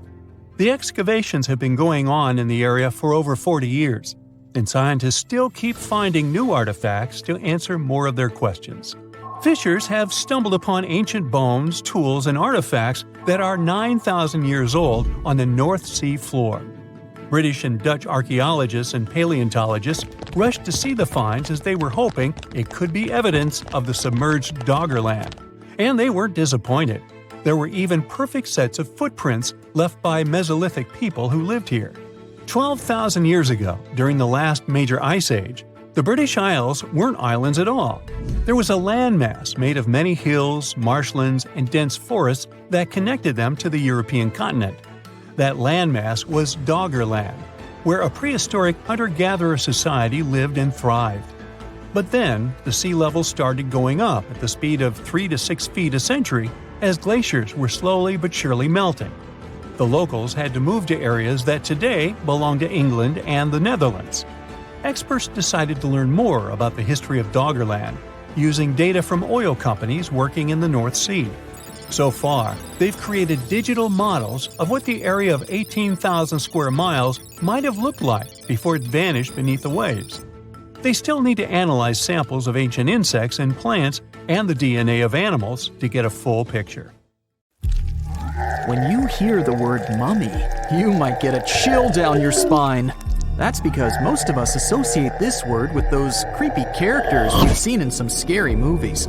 But in reality, mummies have helped us understand a lot about ancient civilizations, their rulers, and about how people used to deal with losing their loved ones. The people most famous worldwide for their mummies are the ancient Egyptians. They believed that some sort of existence after passing away was possible, if certain conditions were met. That's why they insisted on preserving the human body through the process of mummification and placing the mummy in a furnished tomb, kind of like giving it a fully functioning apartment of its own. Why did they believe in this? Well, because they were deeply connected to their natural environment for the most part. They saw the natural cycles around them, like how the sun rose every day, followed by the moon, or how new life was always sprouting from plants, even after they had wilted away. They also believed that the powerful spirit Osiris, who represented the cycle of passing away and resurrection, played a role in this process. To prepare for the afterlife, the ancient Egyptians followed certain rituals, like mummification, which involved using materials like honey, resins, and incense to preserve the body. There's no other mummy more popular than that of King Tut. He was a young pharaoh who ruled over 3,000 years ago in Egypt. The problem with discovering ancient royal tombs is that most of such burial sites were previously robbed. People knew ancient rulers had been left with many valuable belongings, so those locations became vulnerable to thieves. When King Tut's tomb was opened in 1922, people were excited because it had not been robbed, like many other previously discovered royal tombs. That's how well hidden it was. Inside, his mummy was encapsulated in a total of 3 coffins, including one made of gold. The objects found in his tomb showed us what ancient Egypt was like, and studying his mummy also helped us learn about the culture and practices popular at the time when he passed away. We also learned about his family by looking at his DNA. Scientists were able to discover that he had had a disease called malaria and a problem with his foot that might have made it hard for him to walk. Ramses II was another pharaoh in Egypt who ruled for 68 years, which was quite a lot back in the day. He was known for his expansion campaigns and building projects. Many objects from his time as a ruler still exist today, including a large statue of him. Ramses II was about 6 feet tall and lived to be about 90 years old. After looking at his mummy, scientists concluded that he may have had a medical condition that affected his spine. Now, remember those thieves I mentioned before? They are probably the reason why Ramses II ended up in a plain coffin in a secret collection of royal mummies at Deir al-Bahari, which was rediscovered in 1881. Thankfully, archaeologists were able to identify him because his journeys had been recorded on his wrappings. The process was really tedious too. In fact, in ancient Egypt, the mummification process could take a staggering 70 days to complete. A special person would say a very specific speech while delicately handling the body and drying it out using a type of salt called natron. They also used linen and resin to make the body look more lifelike and to wrap it in cloth. The tomb was equally as important for ancient Egyptians. The walls of King Tut's tomb, for example, were adorned with intricate artwork that depicted his journey to the afterlife, from his burial procession to his passage through the underworld. The ancient Egyptians believed that everyone made this journey after passing away, and they filled their tombs with items and paintings to help the person in their spiritual travels. Additionally, the walls of the tomb were decorated with spells from a special book, which contained a collection of poems that the Egyptians believed would help people reach the afterlife. And speaking of how important this journey was, people also placed food in these ancient tombs. In King Tut's tomb, archaeologists discovered 36 jars of vintage beverages and 8 baskets of fruit, which were believed to be left there to help him in his journey to the afterlife. The Egyptians believed that traveling to the afterlife took a really long time, so they left a lot of supplies, such as food and water, to sustain their loved ones. Pharaohs also generally had numerous luxurious garments and beautiful jewelry in their tombs to ensure that they would have a fashionable journey. These items included various types of linen clothing, such as tunics, scarves, gloves, and headdresses, as well as a lot of gold jewelry with precious stones, like bracelets, buckles, pendants, necklaces, rings, and even precious depictions of insects for protection. Some were also deposited with fans made from ivory and ostrich feathers to keep them cool in the afterlife. Some ancient rulers were even placed in their forever apartments along with boats. For example, Pharaoh Khufu built the Great Pyramid at Giza as his tomb, and a large ship was found inside. King Tut, however, was buried with multiple boat paddles, but no actual boat. Instead, he had 3 chariots and numerous walking sticks made of precious materials, perhaps indicating he'd rather travel to the beyond by land, not by water. Amongst the most interesting objects found near ancient mummies are bottles of oils and perfumes. If rulers were supposed to be fashionable, why not smell nice too, right? Also, some of them had some ancient kinds of board games, most of them made out of precious materials like gold or ivory. One of those games was called Senet. It was very popular amongst the ancient Egyptians and very similar to modern-day chess. The ancient Egyptians may have the most famous mummies out there, but they weren't the first to invent the procedure. In fact, it all started in South America with an ancient civilization named the Chinchorro. As far as we know today, these people were the first to mummify their loved ones that had passed away. They did it somewhere around 2,000 years before the Egyptians started their own rituals. Sure, we can tell a lot about ancient rulers by studying these mummies, but until recently, we had no idea what they really looked like during their lifetime. Not so long ago, though, some very special mummy paintings were found by archaeologists studying ancient Egyptian objects. These mummy portraits are highly detailed paintings of individuals that were made while they were still alive. Such paintings were often painted on wood, as opposed to the classical portraits we all know about, which are painted on canvas. They are known for their realism and beauty, and have even been used by researchers to diagnose diseases by comparing them to the corresponding mummies. Some of these portraits also include depictions of jewelry, which was later found on the mummies. The recent discovery of these mummy portraits in Central Egypt is significant, as it marks the first time in over a century that such paintings have been found.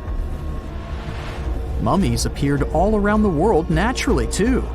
Mummification can occur without people intervening because of natural conditions, like extremely cold or hot environments, places with a lack of oxygen, or accidental exposure to chemicals that preserve the body. These conditions don't allow bacteria to grow, resulting in the body remaining more or less intact.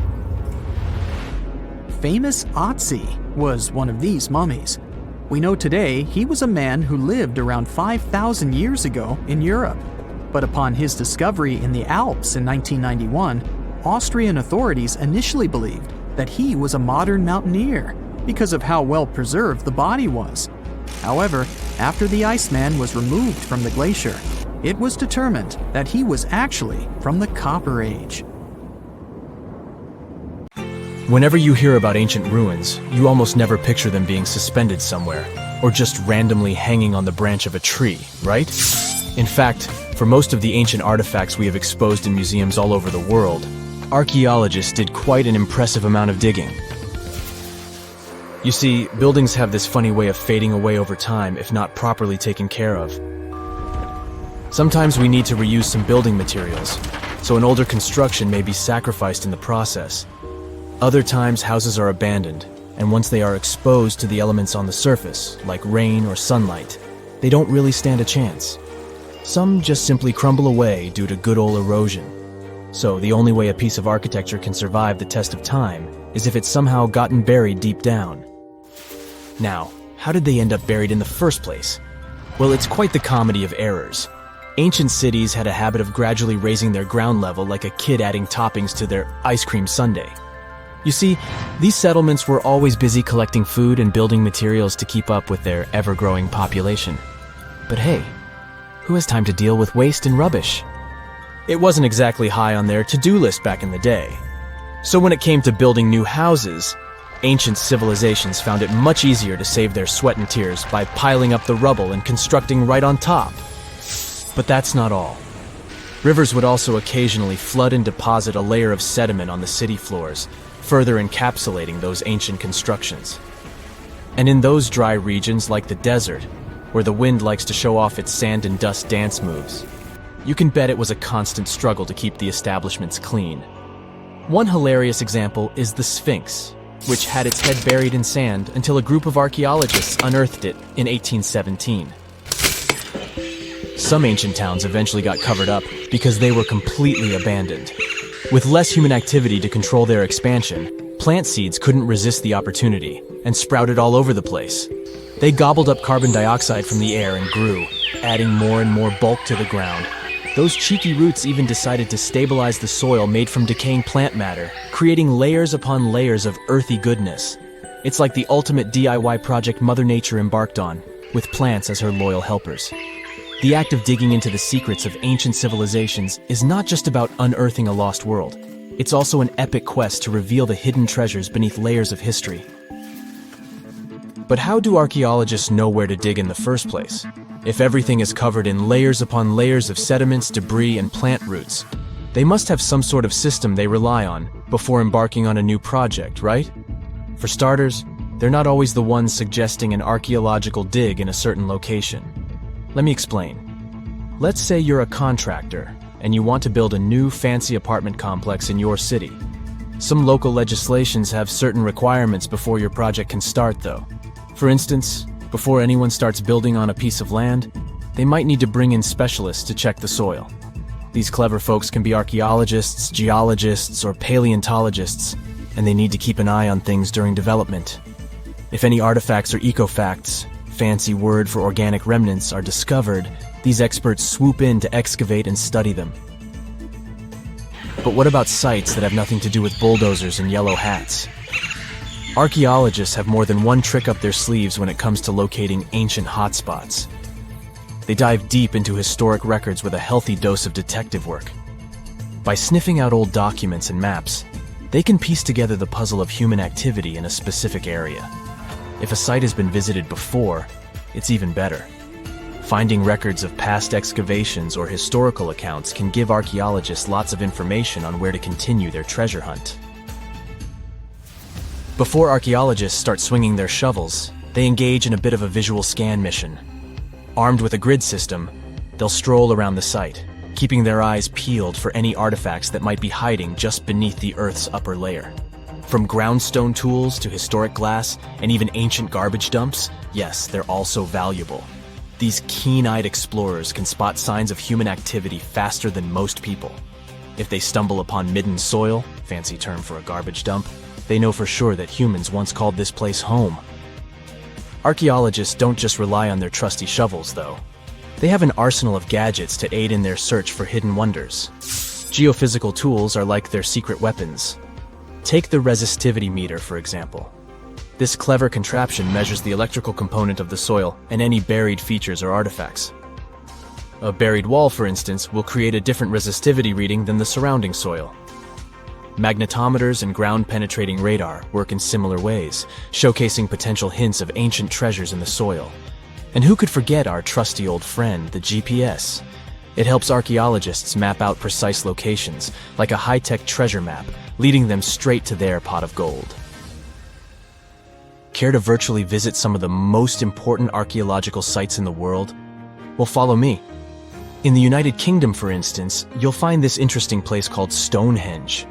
It's one of many henges scattered around, but this one really takes the cake. Picture this: massive ancient stones standing tall and proud, arranged in a funky outer ring and an inner horseshoe, with some smaller stones thrown in for good measure. And guess what? These amazing stones have been around for over 5,000 years. Talk about a serious case of rock-solid longevity.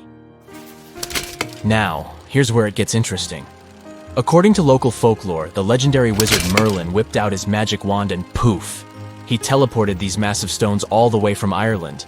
Apparently, some giants had assembled them there, but Merlin decided they would look much better at their new location. Others think it's just the ruined remains of an old Roman spiritual edifice. These amazing structures were built by our Bronze Age ancestors. With their simple tools and limited tech, they managed to create this monumental masterpiece. Impressive, right? Unfortunately, there's still so much we don't know about this area. Stonehenge's initial purpose remains a mystery to this day. Sure, there are lots of theories, but scientists have yet to agree on the subject. However, we do know that it's perfectly aligned to catch the sunrise during the summer and winter solstices. The ancient city of Pompeii is an equally amazing archaeological site. Picture this: Mount Vesuvius, a notorious troublemaker, decided to throw a volcanic tantrum and completely covered this ancient Roman city. It turned it into a time capsule, located outside present-day Naples in Italy. Fast forward to the year 1748, when a bunch of adventurous explorers stumbled upon Pompeii.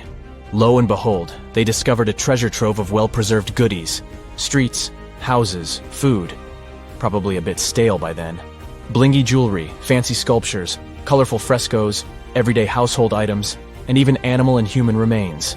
It was like an epic archaeological party. From the looks of it, Pompeii had it all. Fancy houses and villas, a massive 20,000-seat arena, cute little artisan shops, hangouts like taverns. And let's not forget the saucy spots like those luxurious bathhouses for some intense pampering. There's also the sanctuary of Apollo, where people used to gather for their daily dose of worship. And of course, the bustling heart of the city, the Forum of Pompeii, where all the cool people used to hang out. And guess what? Pompeii is so cool that it made it to UNESCO's World Heritage List back in 1997. That's like the ultimate Hall of Fame for historical awesomeness. It also includes many other famous buildings and sites, like the Taj Mahal in India and the Acropolis of Athens in Greece. The ancient Indian texts mention beautifully decorated chariots or entire palaces called vimanas that could take off and, in a matter of seconds, fly away as far as space. Some people believe these vimanas only existed in Indian mythology, but it's also possible that they were based on a real technology that had been lost over the centuries. According to the Vedas, ancient Indian religious texts, there was the elephant vimana with several engines and many other types named after animals and birds. There was one for local travel, one for visiting different countries, and one for traveling to the moon and various planets. They could develop a great speed. One vimana had the superpower of invisibility. Another one was shaped like a sphere and was built on the winds produced by Mercury. This vimana was said to generate an enormous ray like the sun and make noise like the storm's thunder. All the vimanas were unbreakable and perfect for attacks on foes. Now, to operate a vimana, you'd need to know a lot of stuff, pretty much like today's airplane pilots. 32 secrets in total. They'd cover the aircraft structure and the secrets of taking off and maneuvering without crashing. That's a good thing. The pilot was also expected to know how to be seen and unseen, how to be hidden, how to be quick, how to manage contractions and expansion, and many other tricks. To hide the flying machine from foes, the pilot was instructed to move to the 8th atmospheric layer above the Earth and use the power of dark solar rays. This instruction might sound a bit weird, but there were others, more realistic ones, which still make sense in modern aeronautics. There are sections of ancient texts on the vimanas that focus on details like flight paths, pilot training, navigation, and even suitable clothes for pilots and recommended food for long flights. There was also a lot of technical detail about the use of heat-absorbing metals, the metals utilized, and melting points. The supporters of the theory that the vimanas were more than just myths are sure that the ancient Indians would unlikely go into all these details just for a beautiful story. So, the flying palaces might have been real and way ahead of their time, like many other great Indian inventions. Back in the 6th century BCE, an Indian physician named Sushruta basically wrote the original guide to medicine and surgery. They even called him the father of surgery for his work. Sushruta laid down the details on hundreds of medicinal plants and described complex surgical procedures. He gave instructions on nose reconstructions and skin transplants from one part of the body to another. The original method of rhinoplasty, which involved taking a piece of skin from the forehead to reconstruct the nose, is still used today. But back then, it had a slightly different purpose than surprising your followers on social media. Those nose jobs helped out folks who had lost their noses as punishment for crimes or in fights. Now, you gotta thank an ancient Indian math prodigy for the invention of zero. It might not seem like a big deal, but without it, we would have no binary system and no computers. People before the 5th century CE were only thinking about some sort of a sign to indicate nothing. The invention made addition, subtraction, and other mathematical operations a whole lot easier. You can see the oldest zero in existence carved in the wall of a temple in Gwalior, India. The Indus Valley Civilization was using rulers in 1500 BCE and earlier. Made from ivory, these rulers were found during excavations in what is present-day Pakistan and northwestern India.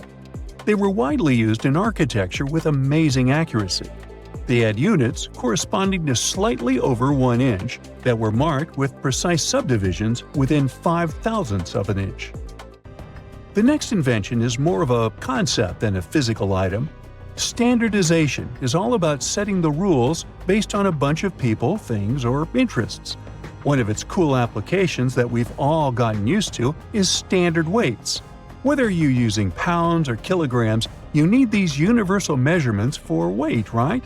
For this, we owe a big shout-out to the merchants from the Indus Valley Civilization who lived around 4,000 years ago. They were measuring everything from food grains to fancy luxury goods using these standardized weights. And their weights had decimal and binary mathematical systems going on.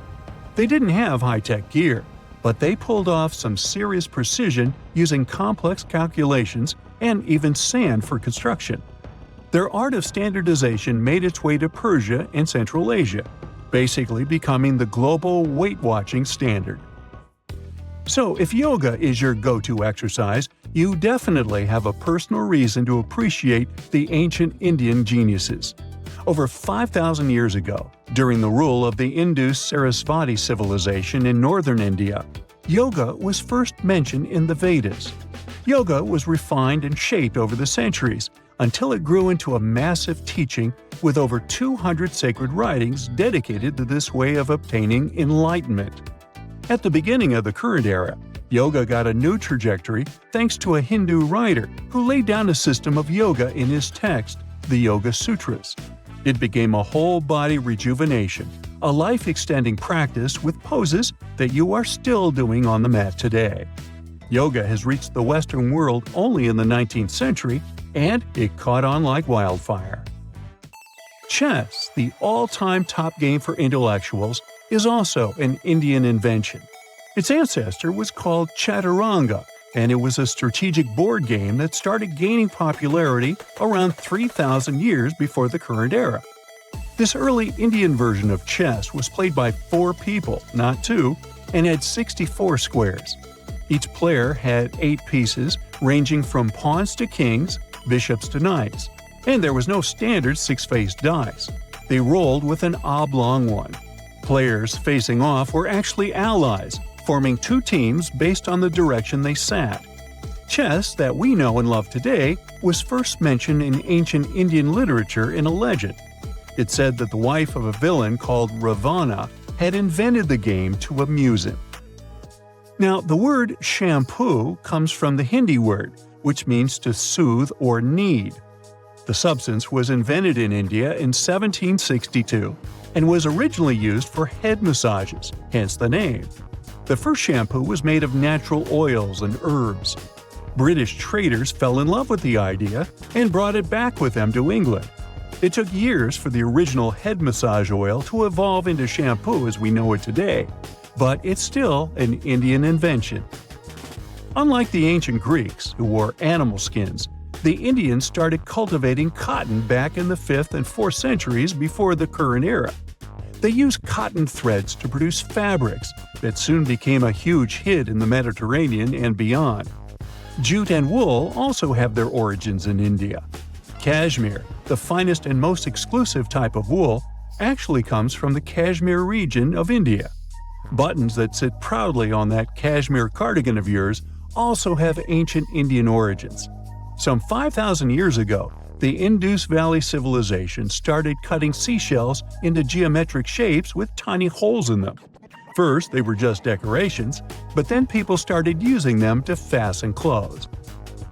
Now, when you think about radio communication pioneers, Marconi's name usually steals the spotlight. He got a Nobel Prize in Physics in 1909 for his groundbreaking radio work. But there's an unsung hero in the radio waves game, and his name is Sir Jagdish Chandra Bose. He spilled the beans on radio communication way back in 1895. He shot an electromagnetic wave across 75 feet at the town hall in Calcutta, and it went through walls, rang a bell, and even set off some gunpowder. Marconi took a page from Bose's book, using his invention, the Mercury Coherer, as a blueprint for his own two-way radio. Bose didn't patent his genius creation, so he only got his credit a century later. Welcome to Rapa Nui, better known as Easter Island.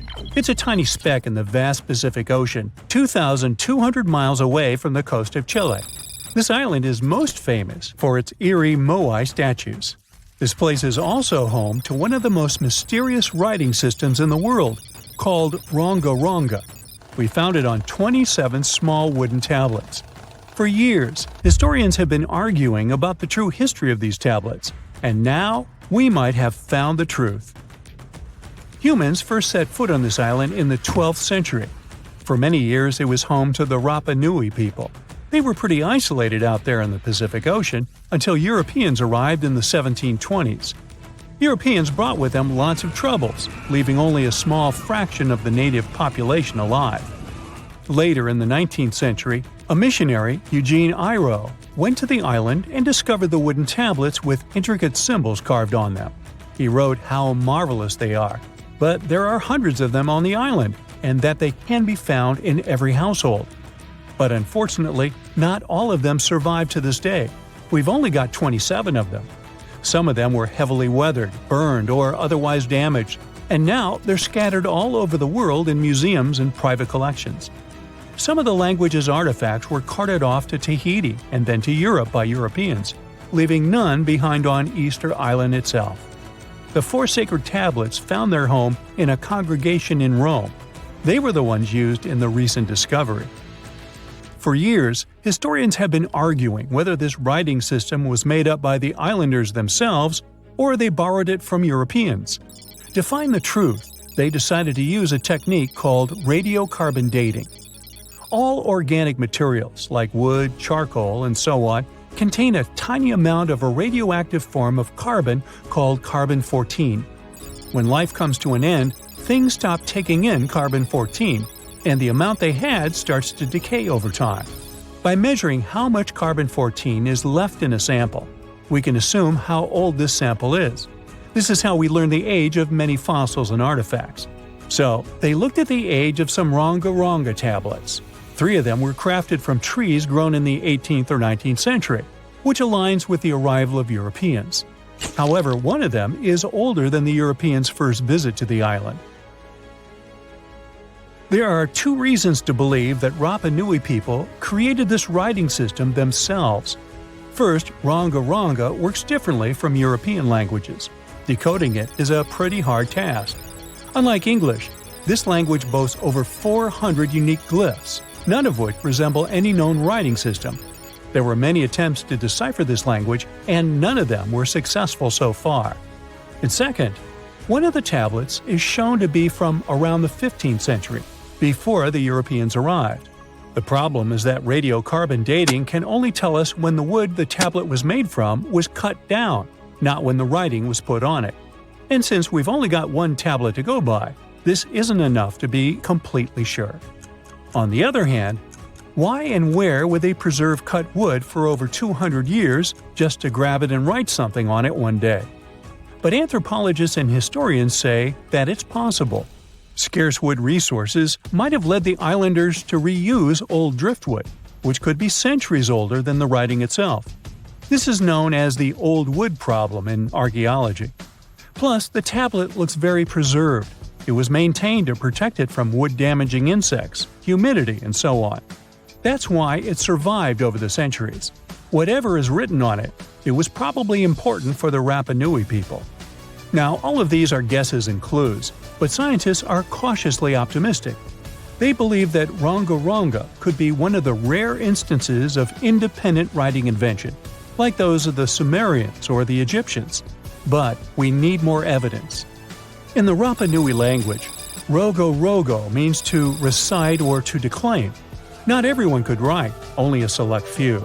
Probably only the elite of Easter Island, mostly men, knew and could read this written language. After colonization, none of them survived. So now we have to rack our brains trying to figure out what's written here. First, scholars can't agree on what type of script it is. We aren't even sure that this was their language. But even if it was, we don't know whether it's a primitive form of writing or a fully developed system. In the 1990s, a linguist, Stephen Roger Fisher, believed he might have cracked the code of Ronga-Ronga structure. His idea was that these tablets conveyed cosmogonies. Cosmogonies are stories or narratives that explain how the universe was created and how natural phenomena came to be. They often come from ancient traditions and cultures, like those found in East Polynesia. The tablets could have talked about things like how the world began, where everything came from, and how different aspects of nature, like the stars or the mountains, were formed. This would also explain why only the wise elite could write. Fisher thought that Ranga is a mix of logographic and semasiographic systems, which means that some symbols represent spoken words, while others represent ideas or concepts. But deciphering them would be very hard because it requires extensive memory and knowing context, because the symbols are more like hints than complete expressions. However, other language experts disagreed with his ideas, saying there were problems with how he put together his theory. Unfortunately, Fisher couldn't prove this hypothesis. Maybe these are just drawings. If we look at the tablets, there are some things that look recognizable: people, animals, plants, and geometric shapes. There are some birds. One of them looks like a frigate bird, which Rapa Nui people associate with the deity Maki Maki. There are also fish, centipedes, and so on, or at least these glyphs look like them. Could it be just art or a form of decoration? Maybe, but there are some problems. The glyphs show a high degree of complexity and structure. They also keep the same style. For example, there are several symbols that show something human-like with a raised hand. The only difference is different heads. As if it wasn't complicated enough, this unique writing style also uses a system known as reverse boustrophodon. This means that each alternate line is flipped upside down, resembling nothing seen elsewhere. We don't know why they would turn the tablet upside down after each line. But all this shows that they had some sort of system and organization behind these symbols. Plus, it seems like they use these tablets every day for some practical purpose. But there's some hope for the future. New technology, like AI and other computer programs, might help us understand lost languages. We already started creating algorithms that could help us solve other mysteries, like the Voynich manuscript. Academics even organized the Vesuvius Challenge, a machine learning competition that, in 2023, cracked the riddle of the ancient Herculaneum scrolls. The scrolls were buried under volcanic mud after the catastrophic eruption of Mount Vesuvius in 79 AD. In real life, the scrolls are very fragile, so deciphering them would be a very hard task.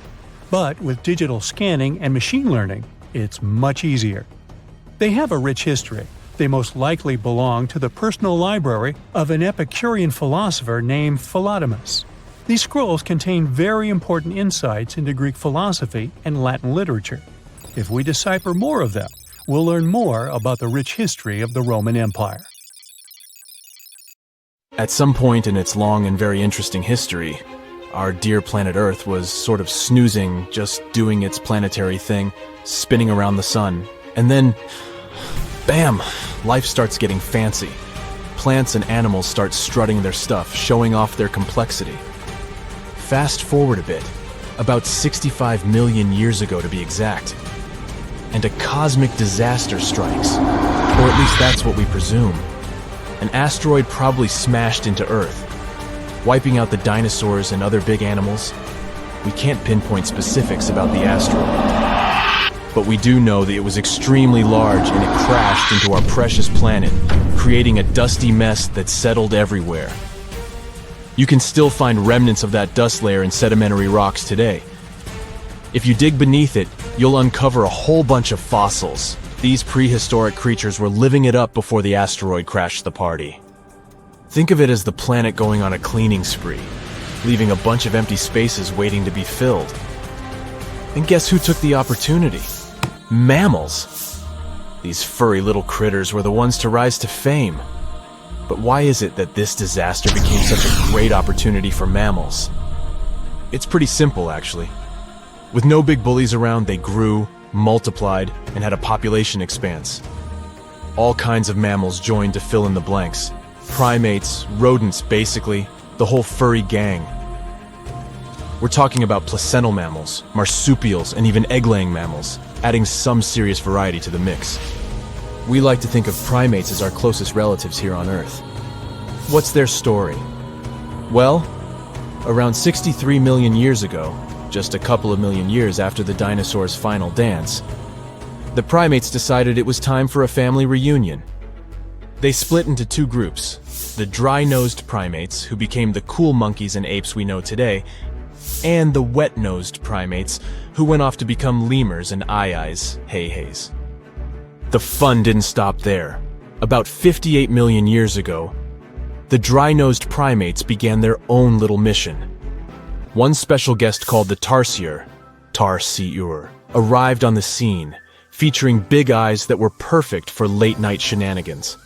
This tarsier took a different path from its primate relatives, embracing its unique niche and evolving separately. To this day, the tarsier is the only primate that feeds exclusively on meat. These little guys have a taste for insects, small birds, rodents, and even lizards. But that's not all that makes them unique. Their eyes are twice the size of their brains. Also, their heads can do a full 180-degree spin, just like an owl. Because of their features, the tarsiers are the true kings and queens of the night. With their superpower of ultrasonic tracking, they can spot their prey instantly. Plus, their legs and feet are like springs ready to launch them into action. They've got this special ankle bone called the tarsus, which gives them those epic leaping skills. Hence the name, if you were wondering. But let's leave these little critters to rest and get back to our story, shall we? About 55 million years ago, the Earth cranked up the heat, literally. This sudden hot pod was a bit too much for many deep ocean dwellers and plants to handle, and they bid their farewells. But hey, every goodbye is an opportunity for something new, right? The oceanic mammals known as cetaceans, saw their chance and took it. They splashed into those empty niches, becoming the rulers of the sea. In this category of creatures, you can find the blue whale and the dolphin. A special primate guest made an appearance around 47 million years ago. Scientists now affectionately call the fossil of such a creature Ida. This little wonder caused quite a stir, initially hailed as the missing link in human evolution. But here's the hilarious part. It turned out Ida was not one of us dry-nosed primates, but a cheeky wet-nosed one. Moving forward to 40 million years ago. This is when another big event happened in the primate world. The New World monkeys, our distant cousins, decided to take a different path and branch off from our lineage of Old World monkeys. They packed their bags and set off to conquer South America, where they're still living it up today. What's the difference between the two, you might ask? Well, one crucial thing that sets them apart is the fact that the Old World monkeys had nostrils that pointed downwards. Around 25 million years ago, another troop of apes entered the scene, and these guys had something special, the lack of a tail. These unique creatures would go on to become our closest relatives. We're talking apes and great apes, the cool gang who share a whole lot of genetic similarities with us. The first ape to break free from the monkey madness was the gibbon. About 18 million years ago is when this little acrobat swung into the picture. A few million years later, the great apes made their grand entrance too. Orangutans were the pioneers, venturing into the wilds of southern Asia. We're getting closer and closer to the present. It was 7 million years ago when the great apes took a major fork in the evolutionary road. One path led to our ancestors, the future Homo sapiens, and the other path led to chimpanzees and bonobos. These two primate branches remained united for a few million years before finally going their separate ways. 5.6 million years ago, a game-changing ape, called Ardipithecus, made its way into our evolutionary history. It had a special talent, bipedalism. That's right, this was one of the first apes to walk on 2 feet, probably making its primate buddies raise an eyebrow or two. The real showstoppers, however, arrived around 4 million years ago, the Australopithecus crew. These were the earliest members of the Hominina hominina subtribe, our tribe. What made them so special? Well, probably the fact that they brought some serious tools to the game. Stone tools, to be precise.